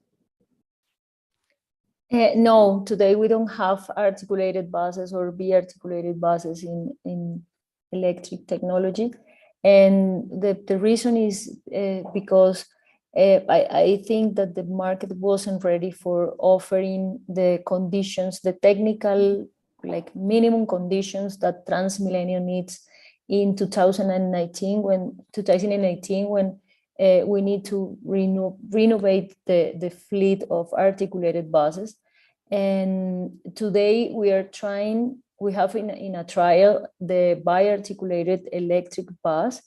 And we hope that in the following, I think, 2 years, we can have a fleet of about 200 articulated electric buses in Transmilenio to replace the last concession that we have to replace in this decade for the BRT component. And we hope that in that moment the technical conditions are ready to secure, to have the reliability that we need for the BRT component, and these particularities that you mentioned, that the fleet returns to the depot during the day, and maybe to have this opportunity charging in the corridor that maybe can have can improve the performance of the fleet in the BRT component. All right, thank you for the answer. We would like to move on to the next question, and this is from Mr. Andrew Hartono, and it's for Mr. Prawan Mulukutla. The question is, does the government subsidize the price per kilowatt hour if the charging stations are located at depots? So yeah, actually there is no subsidy based upon the charger locations right now. And I had also mentioned in my chat that the transit agencies are responsible for providing space at depots and terminals for the e-bus charging. In India, that is how it's been. And the operators then get those space and the electrical connection from the utility. And then there are different arrangements on who pays the price, the tariff for the energy consumption. But the space allocation is by transit agencies, and there is no subsidy for this. Thank you. All right, thank you, Mr. Mulukutla, for your views. And ladies and gentlemen, with this discussion, and that was the last question that we can propose for the first round of the question and answer session, or the discussion session. And we do apologize if we have not proposed or read your question just yet due to the limited amount of time. Once again, I would like to thank all the speakers and also the panelists from the first session for sharing your views, insights, and also your findings and experiences with us this morning.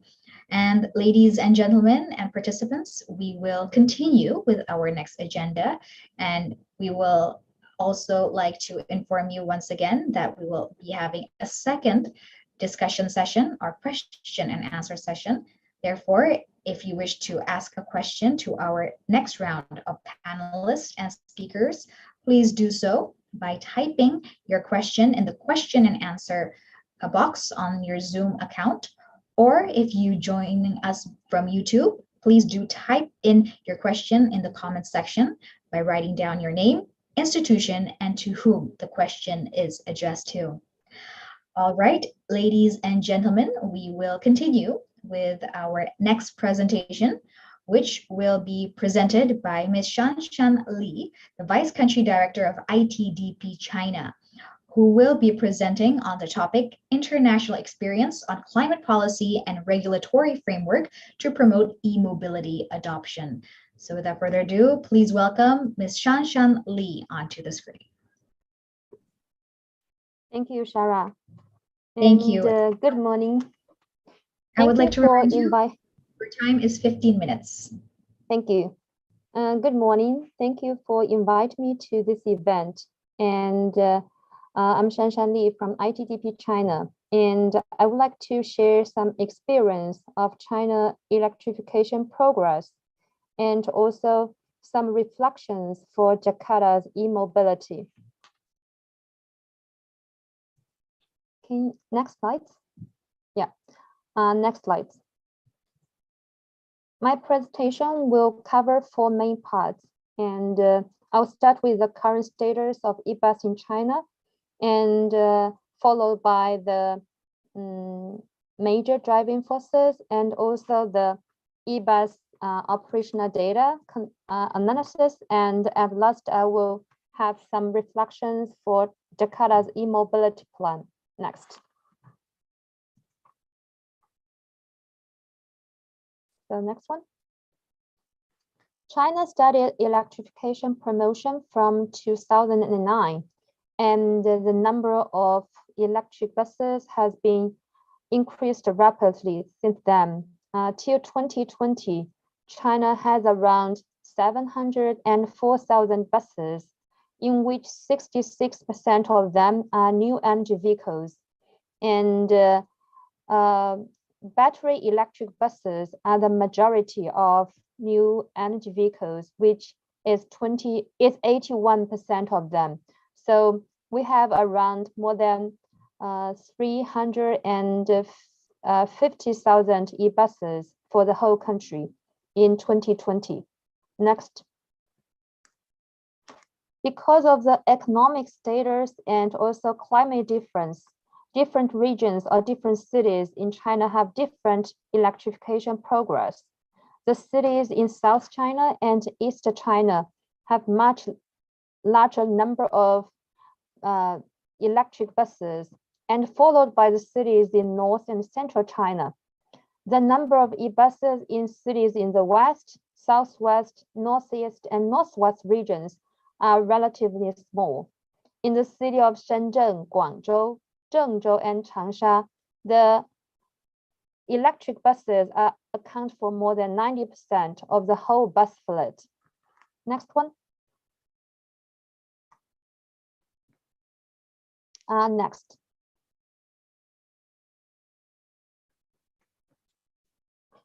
Next.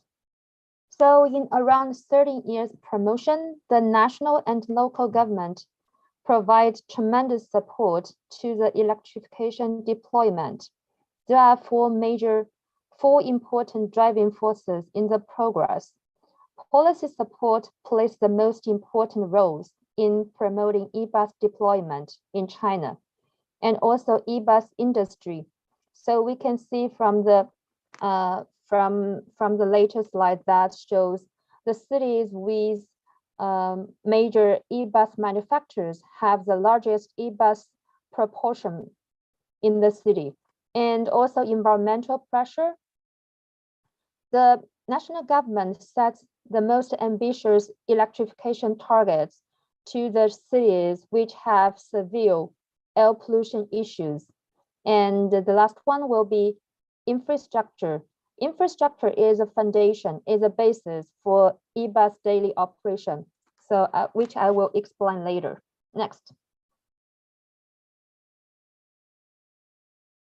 We have summarized the most important and relevant policy document from the national government. And China started electrification with a pilot project called 10 cities and 1,000 new energy vehicles. And since then, the national government provides tremendous subsidy for selected city in the program. At the beginning, only a few cities has been selected, and later on, more cities were included in this program, and eventually the whole country has been included in the promotion program. And the electrification started with the urban public sector vehicles, which is buses, taxis, and inner city delivery, TNC vehicles, and also sanitation vehicles. Next one.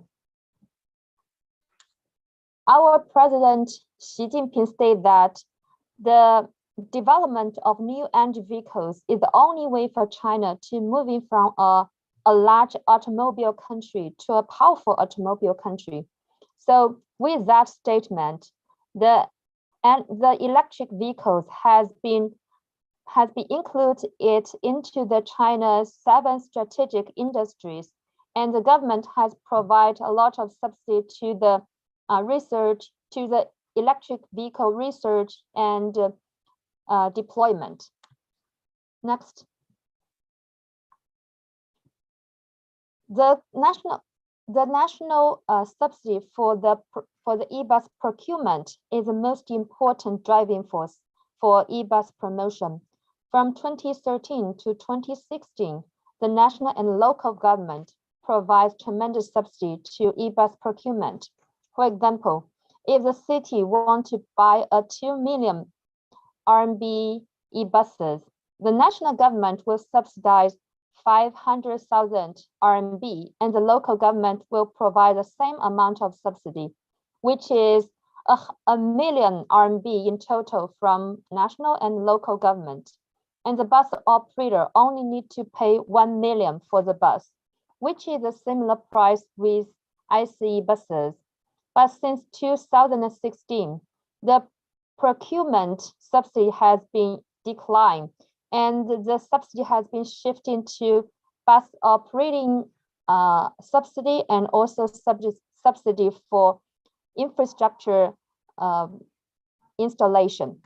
Next one. So this chart has shown that how subsidy has been declined and how subsidy has been evaluated. China has been learning lessons from the electrification deployment.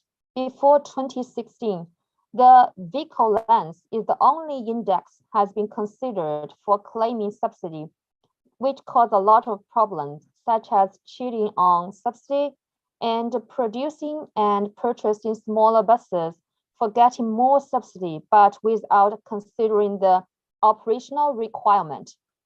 Later on, the government gained experience and learned from lessons. Since 2016, more indicators has been taken into consideration for claiming subsidy, such as the energy density, and also more index on vehicle technology and battery development. Next. The national government also provides operational subsidy to e-buses based on different size of e-bus.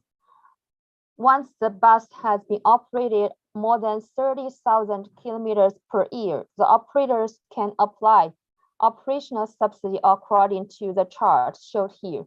For example, if you operate a bus larger than 10 meters, such as 12-meter buses, if the bus drives more than 30,000 kilometers this year, you can claim 80,000 RMB per year for operational. Next. The industry also helped to push the electrification progress moving forward. So you can see from this graph that cities where the large bus manufacturer located owns the largest e-bus proportion. For example, such as Shenzhen, which has BYD, and Zhengzhou has Yutong. So these countries have the most e-bus fleet in the whole country. Next. This map showed that cities or regions with severe air pollution issues have more strict electrification target. And in 2018, the national government issued a policy that in this region mapped in green that all the buses purchased has to be new energy vehicles at the end of 2020. Next one. So this is the graph showed that the national government also provides subsidy on charging infrastructure. And the green line showed the trigger point of how the city will get the subsidy for infrastructure. And when the city has certain number of e-buses or e-vehicles, and the city can claim subsidy for charging infrastructure, this has been providing a basis, a foundation for e-bus operation. So with not only subsidy for the e-bus procurement, but also for the charging infrastructure. Next. So follow on, I will explain some e-bus operational data. In China, the operational data is very difficult to get, and not many operators will share the data for us. So the operational data I showed here is not very recently, and is about from the year 2019 or 2020. So some analysis showed that in China, 50% of the e-buses are 12-meter buses. And as I mentioned earlier, I think many cities doesn't have an adjusted bus operational plan for e-bus. So they just follow the operational plan, which used for ICE vehicles. And at the beginning, not enough charging infrastructures. So the operational hour for e-bus has been quite low in 2017. With the adjustment of the operations, and the operational hour has been increased, but still is much less than ICE buses. It's only 8.3 hours per day. The figures will be higher in 2021 because of the technology of the e-bus has been improved, and also with more charging infrastructure on ground. And some data show that there are still a gap between the driving distance between electric buses and ICE buses. And we need to have better operational plan, and also have more charging infrastructure ready for the e-bus operation. And from the last figure here, that shows many cities still need 2 e-buses to replace 1 ICE bus, which I think this situation has been improved quite a lot recently due to the lack of operational data. I didn't have very recent analysis here, but I just want to show the operational data. It's very important for us to review, to evaluate the procurement and also the operation. Next. we did some research on energy consumption as well. This graph shows that different buses have different energy consumption situations in different season. This is from Beijing, so we can see that the energy consumption in summer and in winter are higher than spring and autumn, and the winter consumes the most energies. And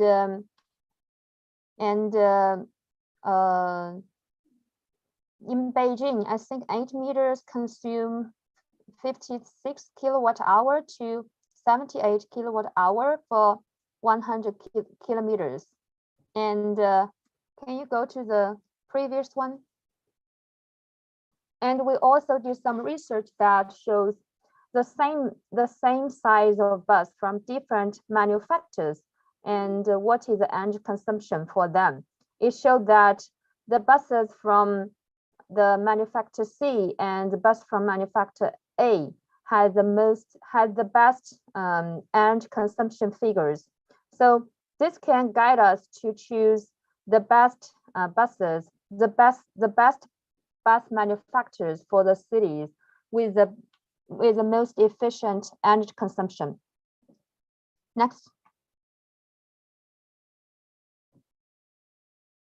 So this shows the same bus energy consumption for different at different geography.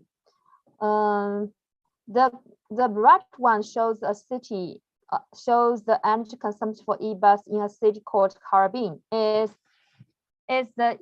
located in North China and has very cold winter. So we can see that the energy consumption winter is much higher than other cities, but the energy consumption in summer is relatively low compared to other cities.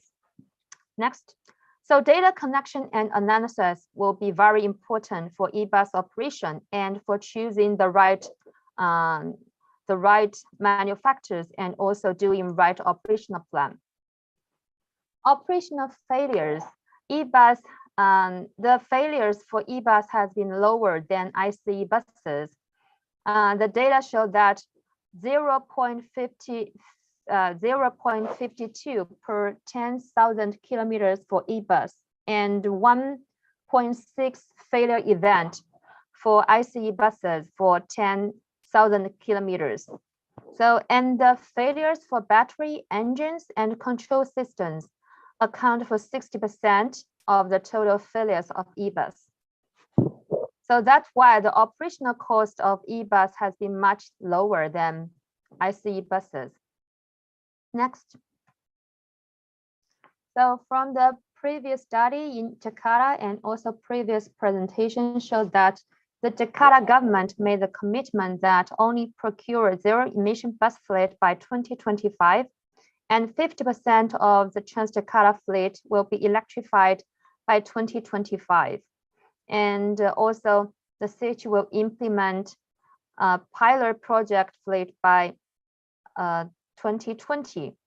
And to achieve the target, next one, policy support will be super important.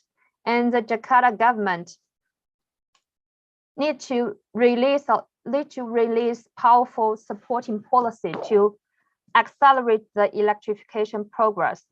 Some reflections from China's experience that we need to set up a high level of powerful electrification leading group and holding on regular meetings to coordinate difficult issues like in electrification deployment. And also fiscal and non-fiscal support will be issued to support the electrification deployment. We have to pay attention to charging infrastructure planning and implementation. So for charging infrastructure installation, it's very important to make sure that land is available and also the invest has been available for the charging infrastructure. This is the base foundation for operation. Also, we need to develop applicable business models, because e-bus to implement e-bus system requires a lot of procurement cost and also initial cost. So we need to make sure that business model is ready to support that. Finally, we need to have a pilot project, and also the data connection and the data sharing will be very important for large scale deployment. Thank you. That's all from me. Right, thank you very much for your presentation, ladies and gentlemen. And we will continue with the next presentation for this morning, in which we have Mr. Sutanupati, the ITDP Project Finance Consultant, and his presentation will be on the topic of policy for electrification of road-based public transport. Please welcome Mr. Sutanupati onto the screen. And Mr. Pati, your time for the presentation is 15 minutes. Yeah, good morning, everybody. We are coming to the later phase of the workshop today. I think this is the last presentation, and I see that most of the participants are still with us. So thank you very much for your patience.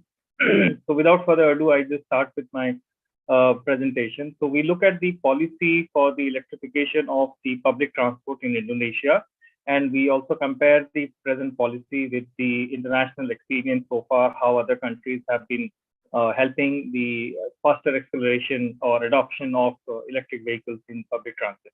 Next slide, please. Next. So in Indonesia, there are a few national policy guidelines. For example, the Presidential Regulation number 22 of 2017. So this regulation sets forth the ambition for electrification of the transportation in general, not only public transport, but I will just touch upon the points relating to public transport. So the first target is to have at least 10% of the urban public transport fleet electrified by 2025. And in this process, able to consume about 2.3 trillion watt hours of electricity by 2025. And by the same year, also achieve fuel savings amounting to more than 75,000 liters per year. And this can be achieved by increasing electrification, as well as by increasing taxes and duties on fossil fuels and other fiscal disincentives, such as carbon tax, so that people are encouraged to buy more electric vehicles than the fossil fuel vehicles. So the Ministry of Transport is currently in the process of developing the electrification roadmap for public transport for the urban fleet. And the government also targets that all the motor vehicles sold from 2040 and all the cars sold from 2050 will be electric vehicles. Next slide. The next important policy regulation came in 2019 in the form of the Presidential Regulation number 55. And this has sought to accelerate the deployment of battery electric vehicles. This forms as a legal basis and also provides the high-level framework for all the national ministries to set more detailed policies and regulations for the electric vehicle adoption. In this, there are several ministries which are involved. There is also an interministerial coordination team which has been set up to facilitate the various aspects related to electric vehicles. So the various ministries that are involved are the Ministry of Transport, Ministry of Finance, Ministry of Energy, Ministry of Environment, etc. And so some of the important concessions or incentives so far provided has been to allow the import of electric vehicles or the incompletely knocked down vehicles or the components for a limited period at a reduced fee. There is also exemption from the luxury goods tax waiver for the electric vehicles.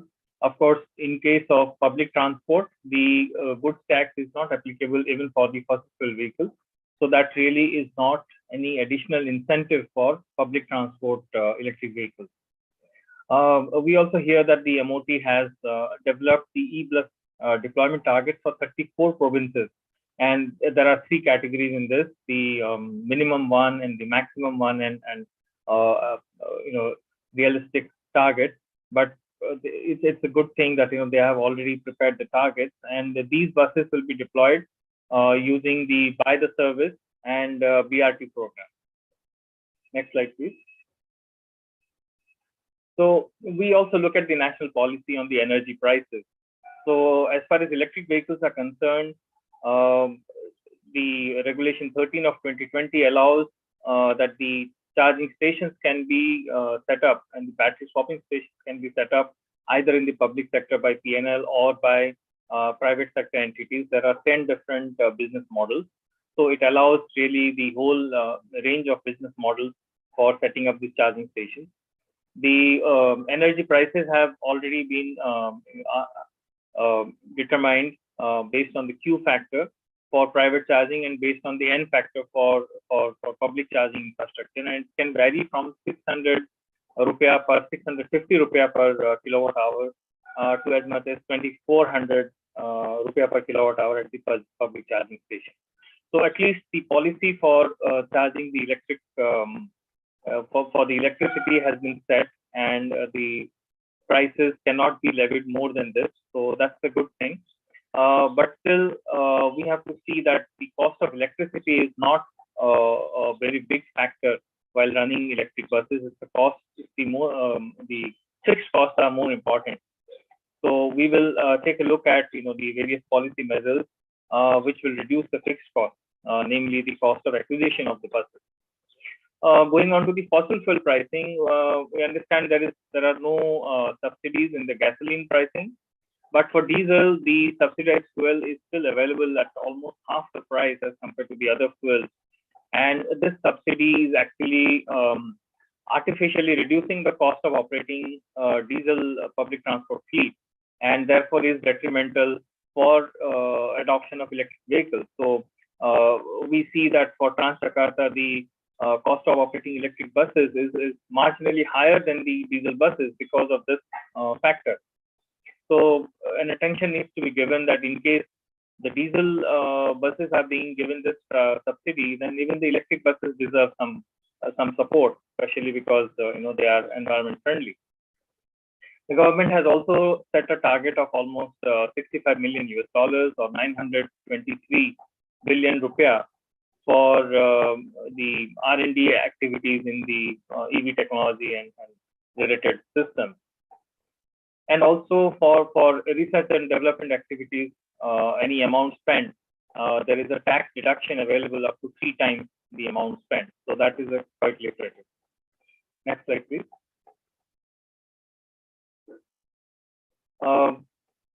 There are requirements for indigenization or local components in the manufacturing of electric vehicles.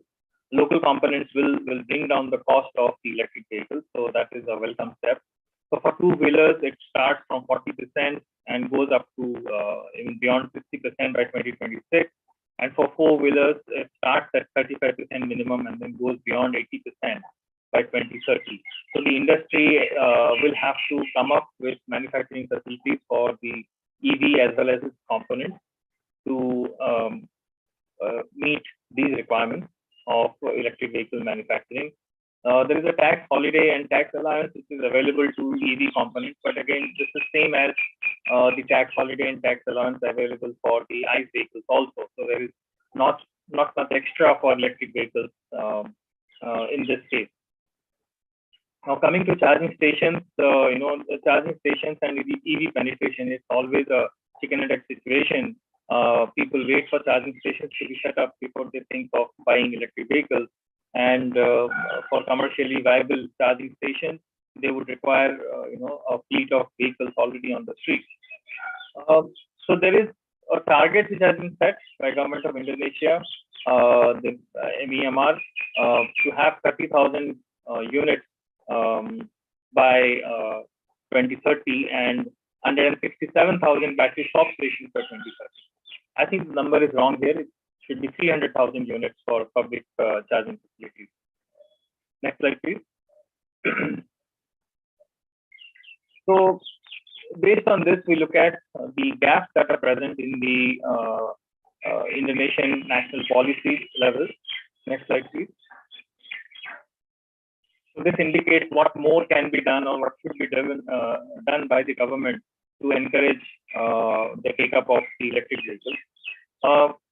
The first and most important is to meet the higher upfront cost of the electric vehicles.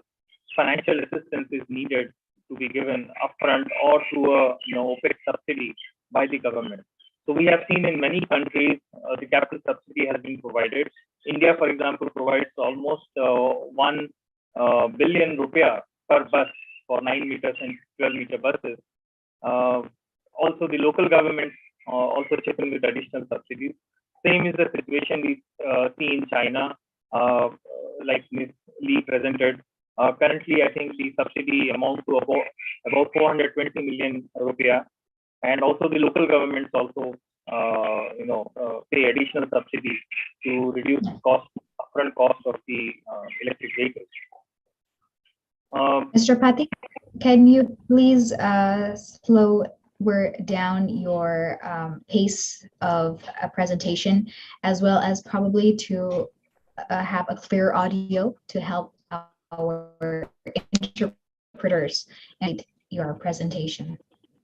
Okay, I'll stop my video. I hope that helps, and I'll slow down a bit. Thank you. So the other measures. Thank you very much for your cooperation and understanding. Please proceed. You're welcome. So the other measures that has been taken by the government to reduce the cost of the vehicles is to provide production-linked incentives to the manufacturers.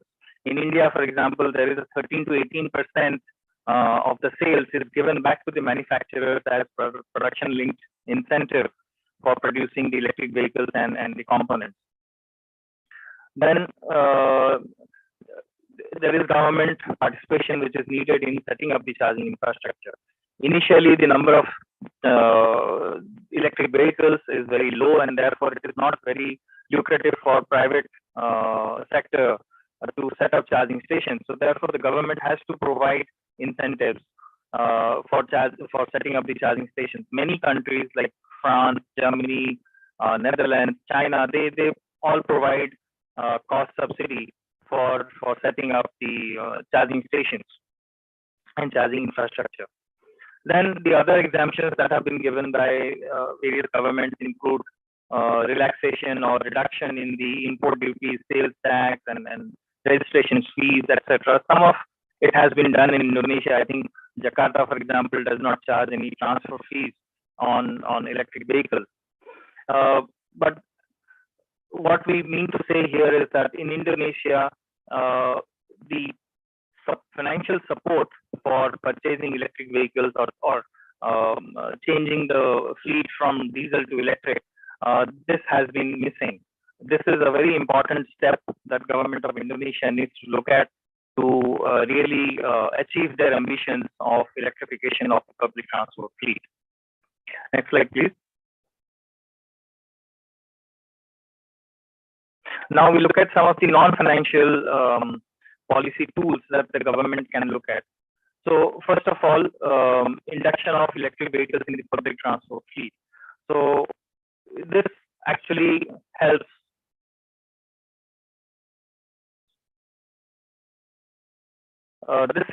in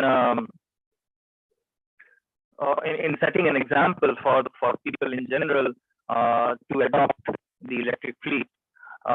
Many governments, and this is the easy piece for the government to implement. They cannot control how people will purchase their vehicles, but they can definitely show the way by setting an example, by changing their composition of the public transport fleet. Okay, I'm hearing some feedback that my audio is not good. I am sorry for that. I'm doing my best to speak clearly and slowly. Thank you. So we have seen many countries, they are replacing their public transport fleet. And we look at Hungary, we look at New Zealand. So they have set up very aggressive targets to replace all their public transport fleet by 2025 or 2030. And several countries are looking to change their complete composition of the public transport fleet by 2040.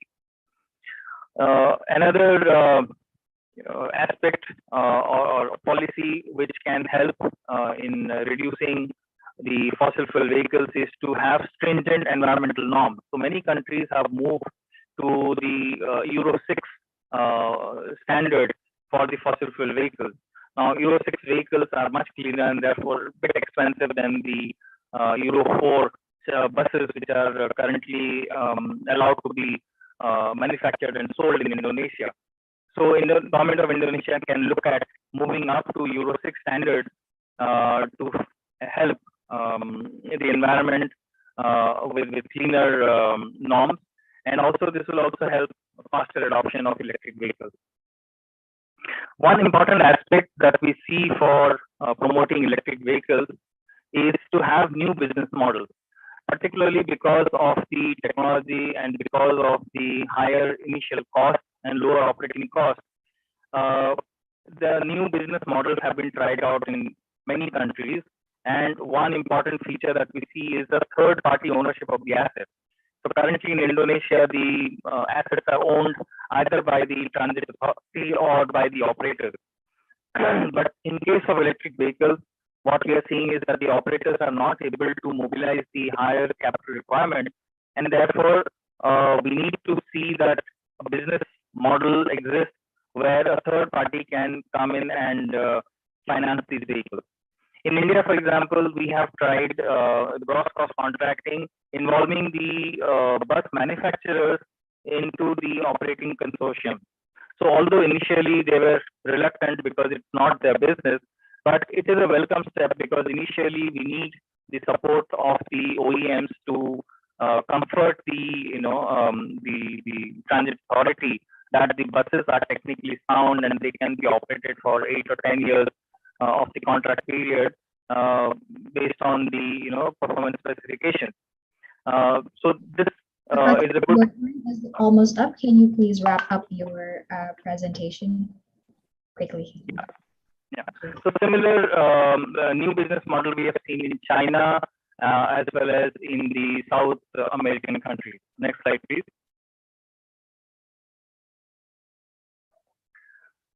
Setting up of charging stations, like I said, is also an important step.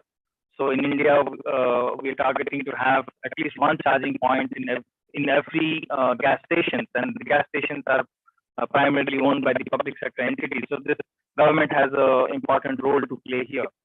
And also on the highways, the government of India is targeting to have one charging station for every 25 kilometers, so that people can actually drive the car even outside the cities. And that is a major bottleneck right now, not having the charging station. And so one of the policy aspects that also needs to be looked at is the use of the energy for EV charging. So renewable energy should be tied to EV charging so that the benefit of electrification is optimized. Next slide, please. So next slide, we look at some of the policies of government of DKI Jakarta. DKI Jakarta has been very supportive of electrification of the public transport fleet. As we heard by Yoga that this week they are going to start the first batch of electric buses. I think anywhere in Indonesia, this is the first operation of the electric buses, formal operation of the electric buses that's going to start. And they also have set a target of 50% emission reduction by 2030 and to be net zero by 2050. So these are very encouraging policies. So there was this declaration in 2019 also to adopt more environment-friendly buses. Next slide, please. So there have been announcements regarding zero emission zones and also exclusion of the EVs from odd even driving restrictions. So these measures are likely to support the adoption of electric buses. Next slide, please. Next. So some of the important fiscal and non-fiscal policies for the regional governments to adopt to see that more electric vehicles are used in public transport. So first of all, they have to make sure that the capital subsidy or the OPEX subsidy is enough to encourage the induction of more electric vehicles. So like I mentioned, for Jakarta, the cost of running electric buses is slightly higher than the cost of running the diesel buses. So therefore, they will require additional subsidy in the initial years for running these electric buses. Then also for charging stations, there is support needed in terms of the grid connection cost and also land allocation for setting up the charging stations. Some financing support can be given in terms of interest subvention and also exemption from the local taxes. Next slide. And also there should be non-fiscal policies which will support the adoption of electric vehicles. One is the definitive roadmap for electrification of public transport. So we need to have a target. Each entity, each bus owning entity needs to have a target of inducting electric buses into their fleet for the next 5 or 7 years, so that there is no gap between the targets and the achievements.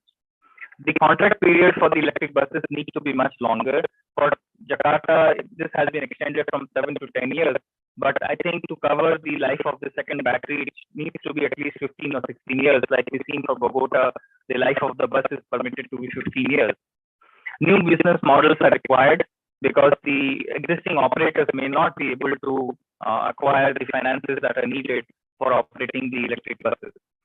And also, there needs to be an empowered group of the people in charge to facilitate the EV adoption. So there will be many issues and many problems that will come up during the implementation, and a hands-on approach in solving those problems on a real-time basis will help and or will reduce the delay in induction of the electric buses. And also, we see that there is a fixed procurement pattern for the fossil fuel vehicles, and the same procurement system is being adopted for electric vehicles. But we need to reevaluate that process because procuring electric buses is quite different from procuring diesel buses. And like I mentioned, there needs to be OPEX-based procurement for procuring electric buses as compared to the CAPEX-based procurement for the fossil fuel buses. So when I say CAPEX-based procurement, it means outright purchase of the buses by the operators. And the OPEX procurement would mean that you are procuring the buses on lease and you are paying a rental for the services or for the buses that you are using. So there needs to be a reevaluation of the procurement process. Next slide. Yeah, so that ends my presentation, and I welcome any questions or any suggestions. Thank you. Thank you very much, Mr. Sutanupati, for your presentation. And as mentioned before, we will now begin our next session of the discussion or question and answer session.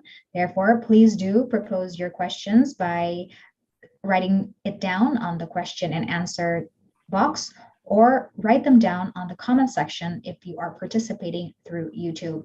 So without further ado, we will start by reading the first question, and I hope all of our panelists can be ready and prepare yourself to help us in answering the questions from the participants of the webinar. And it appears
Yes, apologies for the technical error and difficulties. And I will continue with the question and answer for Ms. Shan Lee. The question is, what are the most impactful non-fiscal policies for accelerating EV adoption worldwide? I think this should be the government has to have clear target, a goal for electrification, and have clear roadmap how to achieve it. So to be short, the government need to have strong political will to do so, and have high level or powerful leading group to coordinate difficult issues during the deployment. All right, point taken. Thank you, Ms. Shan Lee, for answering. Next, we have a question here for Transjakarta, and it appears it will be filled in by Mr. atau Bapak Rido. Is Bapak Rido with us? Yes. Okay. Yes. Mr. Rido, the question for Transjakarta is, will there be a small electric bus for angkots or minibuses in Jakarta? If there is, what will the price be? And is it applicable in Jakarta, Mr. Rido? Okay, thank you for the question. I think, yeah, it is interesting question because, yeah, we know that microbus or microtrans is part of the Transjakarta network as well. And we have discussed in several manufacturers and operators about the possibility of implementing electric microbuses in Transjakarta. And based on what Pak Yoga said in earlier session, I think we will have to bring electric bus in microbus scale in coming years. And there's a possibility that we will also make a cooperation with the small operators that already has operated the microbuses, and also the manufacturers that will be supporting our program here in electrification of microbus. So the short answer is yes, there is a plan to electrify the microbuses, but for the timeline and also the procurement, we will keep you updated as we plan in a better and also more appropriate way. So thank you for the question. You're welcome, and thank you, Mr. Rido. That means we still can get a figure or probably just an idea of what the price will be for the yeah. I cannot yet define the exact price, but I think as we know that the price of the fleet will be much higher than the diesel or the gasoline one, as we know. So there will be some adjustment regarding the prices, but we know that the price of maintenance and also the operation of electric bus in general is quite cheaper than the conventional bus. So yeah, we will make some adjustment regarding the rupiah per kilometers and so on. Yeah. All right, thank you, Mr. Rido. And the next question will be addressed to Mr. Sutanu Pati. Mr. Pati, the question is, what are the best practices in other countries when it comes to subsidizing the electric vehicles to increase electric vehicle adoption?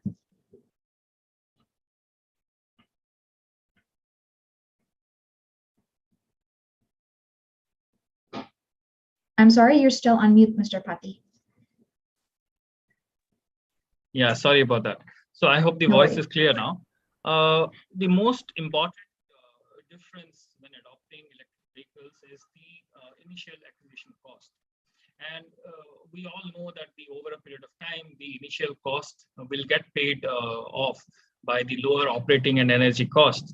But the operators are, content operating fossil buses. So, if they have to arrange more capital for deploying electric buses, they are not very keen on that because, they have limited financial ability. So, and also the transit authorities in most of the cases are financially struggling. So therefore, the government needs to provide upfront capital subsidy for helping reducing the cost of the electric buses to more or less to the level of the diesel buses. The lower operating cost and other benefits will of course be there, and that will be enjoyed by or that can be enjoyed through a lower operating cost per kilometer. But the initial barrier in terms of the higher acquisition cost needs to be brought down. So the government will have to look at reducing or eliminating all the taxes for electric vehicles because they are environment friendly. And in addition, they will have to provide cash incentives to either the manufacturers or to the purchasers of the electric vehicles. So that is the first and foremost point. The second aspect is the new business models. We cannot rely on the operators to finance these buses. There are entities or funds are available, for the green purposes, for environment friendly utilization, and the government needs to create the business models where these entities can participate, and they would look forward to securing their investment. So currently, the contract that is being given for the bus operators, they are not very investment friendly.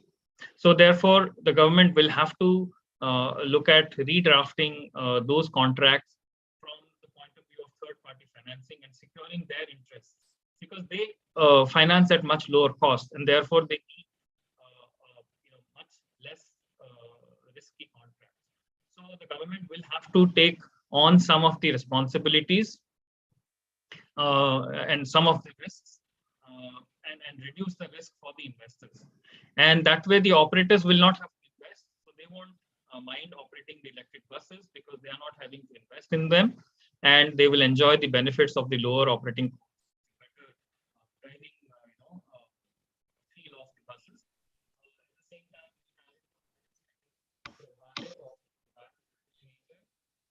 time, all right, Mr. Pati. It appears that we kind of lost your voice at the end of the answer, but we got a grip of the answer. It's how the government must take a bigger role in helping in achieving and also providing incentives, especially for the bus and also the electric vehicle operators. All right, we'll move on to the next question. And this question is addressed to Ms. Lee or Ms. Shanshan Lee. The question is, are there any similarities that can be seen between policies to induce electrification in various continents?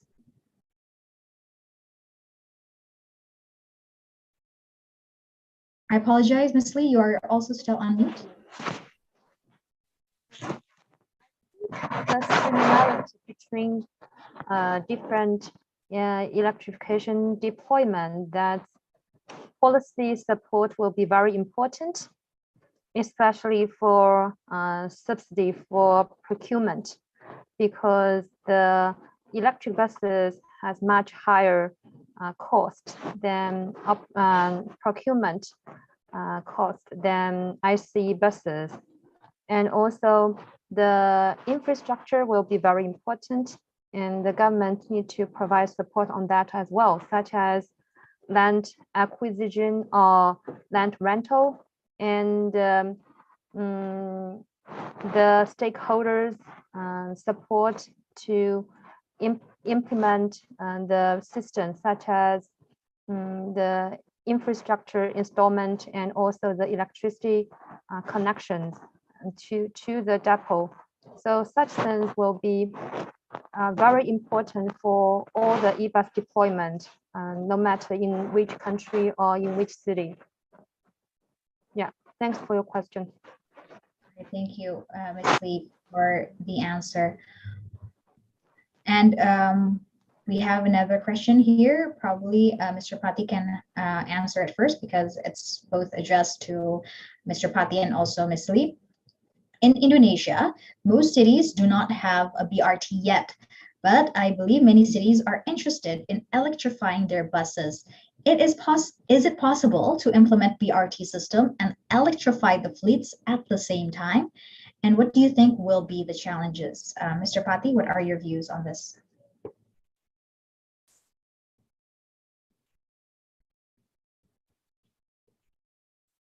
I'm sorry, Mr. Pati, we cannot hear you yet. Can you make sure on your audio?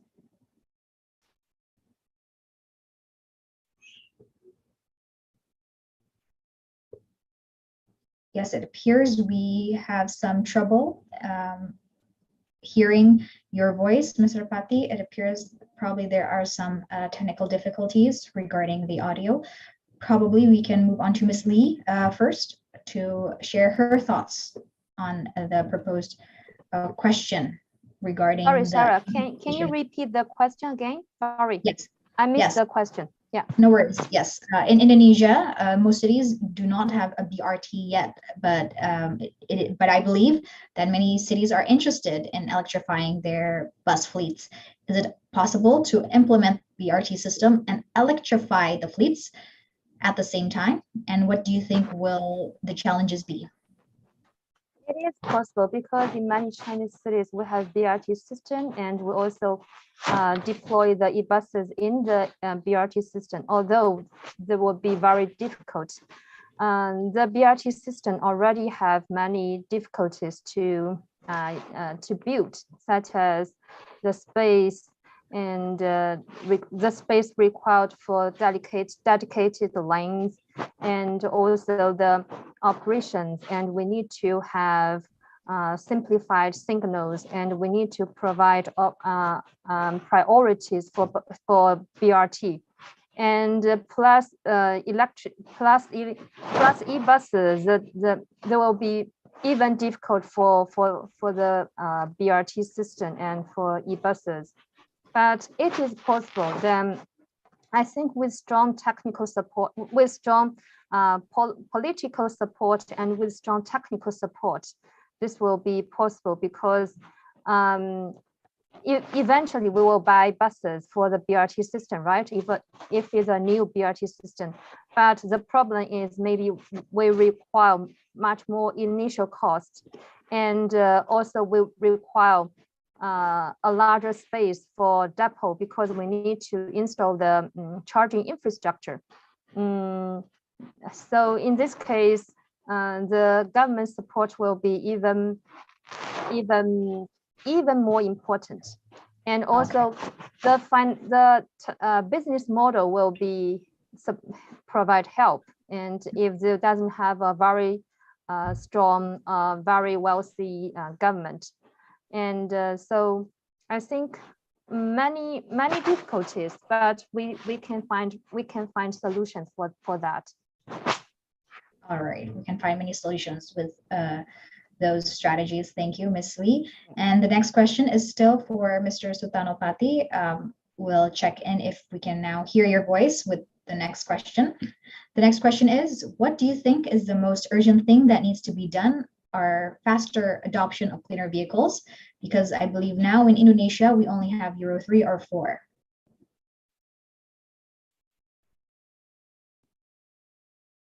I'm sorry, Mr. Pati, we still are not able to hear you through the audio or through Zoom. Therefore, probably you can help us by probably typing in the answer once again, Mr. Pati. Thank you very much, though, for sharing your thoughts with us through the chat.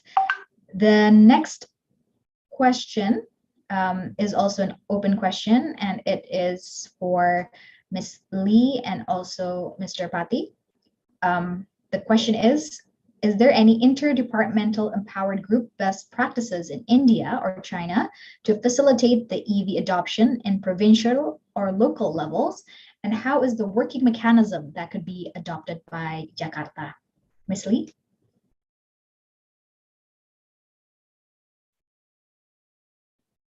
I'm sorry, Ms. Lee? Yeah, and thanks for the question. Actually, the national government had the leading group for electrification deployment in the whole country.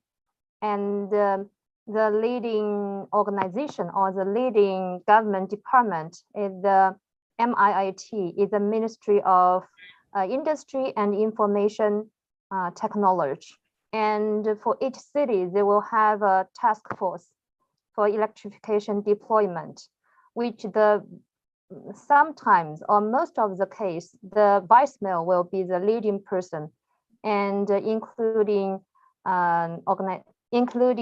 government department from Transportation Bureau and Planning Bureau, Construction Bureau, and utility companies, and also OEMs and bus operators. So they will have regular meetings on tackling the difficult issues when the city deploy the e-bus system. And this task force or this leading group are very active, and they will meet regularly, and they will have like working mechanism to tackle with difficult issues. All right. Thank you. Likewise, thank you, Ms. Lee. And I would like to read the answer from Mr. Pati from the previous question. It is very much possible and preferable to implement BRT and electric buses at the same time. New BRT systems can already plan for the charging of the electric buses near the routes.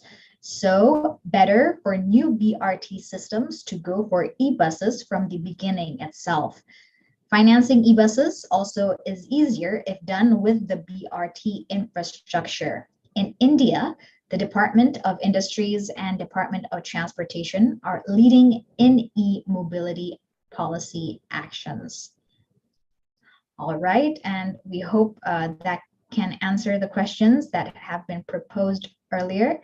And Mr. Pati, can we hear your audio? Probably want to check in once more, just to make sure.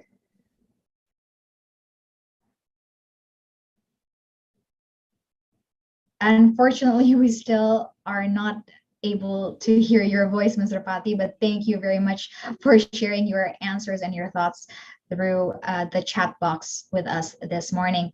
So ladies and gentlemen, due to the limited amount of time, that was the last question that we can read and propose to the panelists and speakers from our discussion this afternoon, Jakarta time this afternoon. Thank you very much to all the speakers and panelists. We'd like to thank you for sharing your thoughts, your experience, and also your knowledge with us today.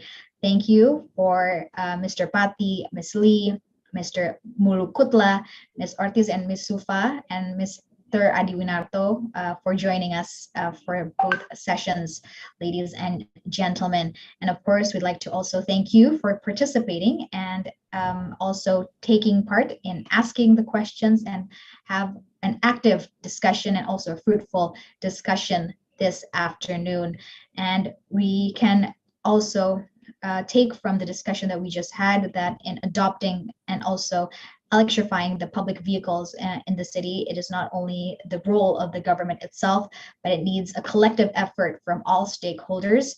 Therefore, we need to work together to ensure a smooth process and also to remember the benefits it has not only for the present public, but also for the future generations to come, especially on how the positive impact it has on our environment. Once again, thank you for participating in our discussion today. And we would like to also remind you that we will continue our next agenda next week on March 9th, 2022, where in this session, we will be having more discussions and also more topics, which will also have a question and answer session for you to participate in the discussion actively. And the next agenda, the e-mobility event day 3, will be a workshop on technology selection and business model for electric buses and peer-to-peer knowledge exchange.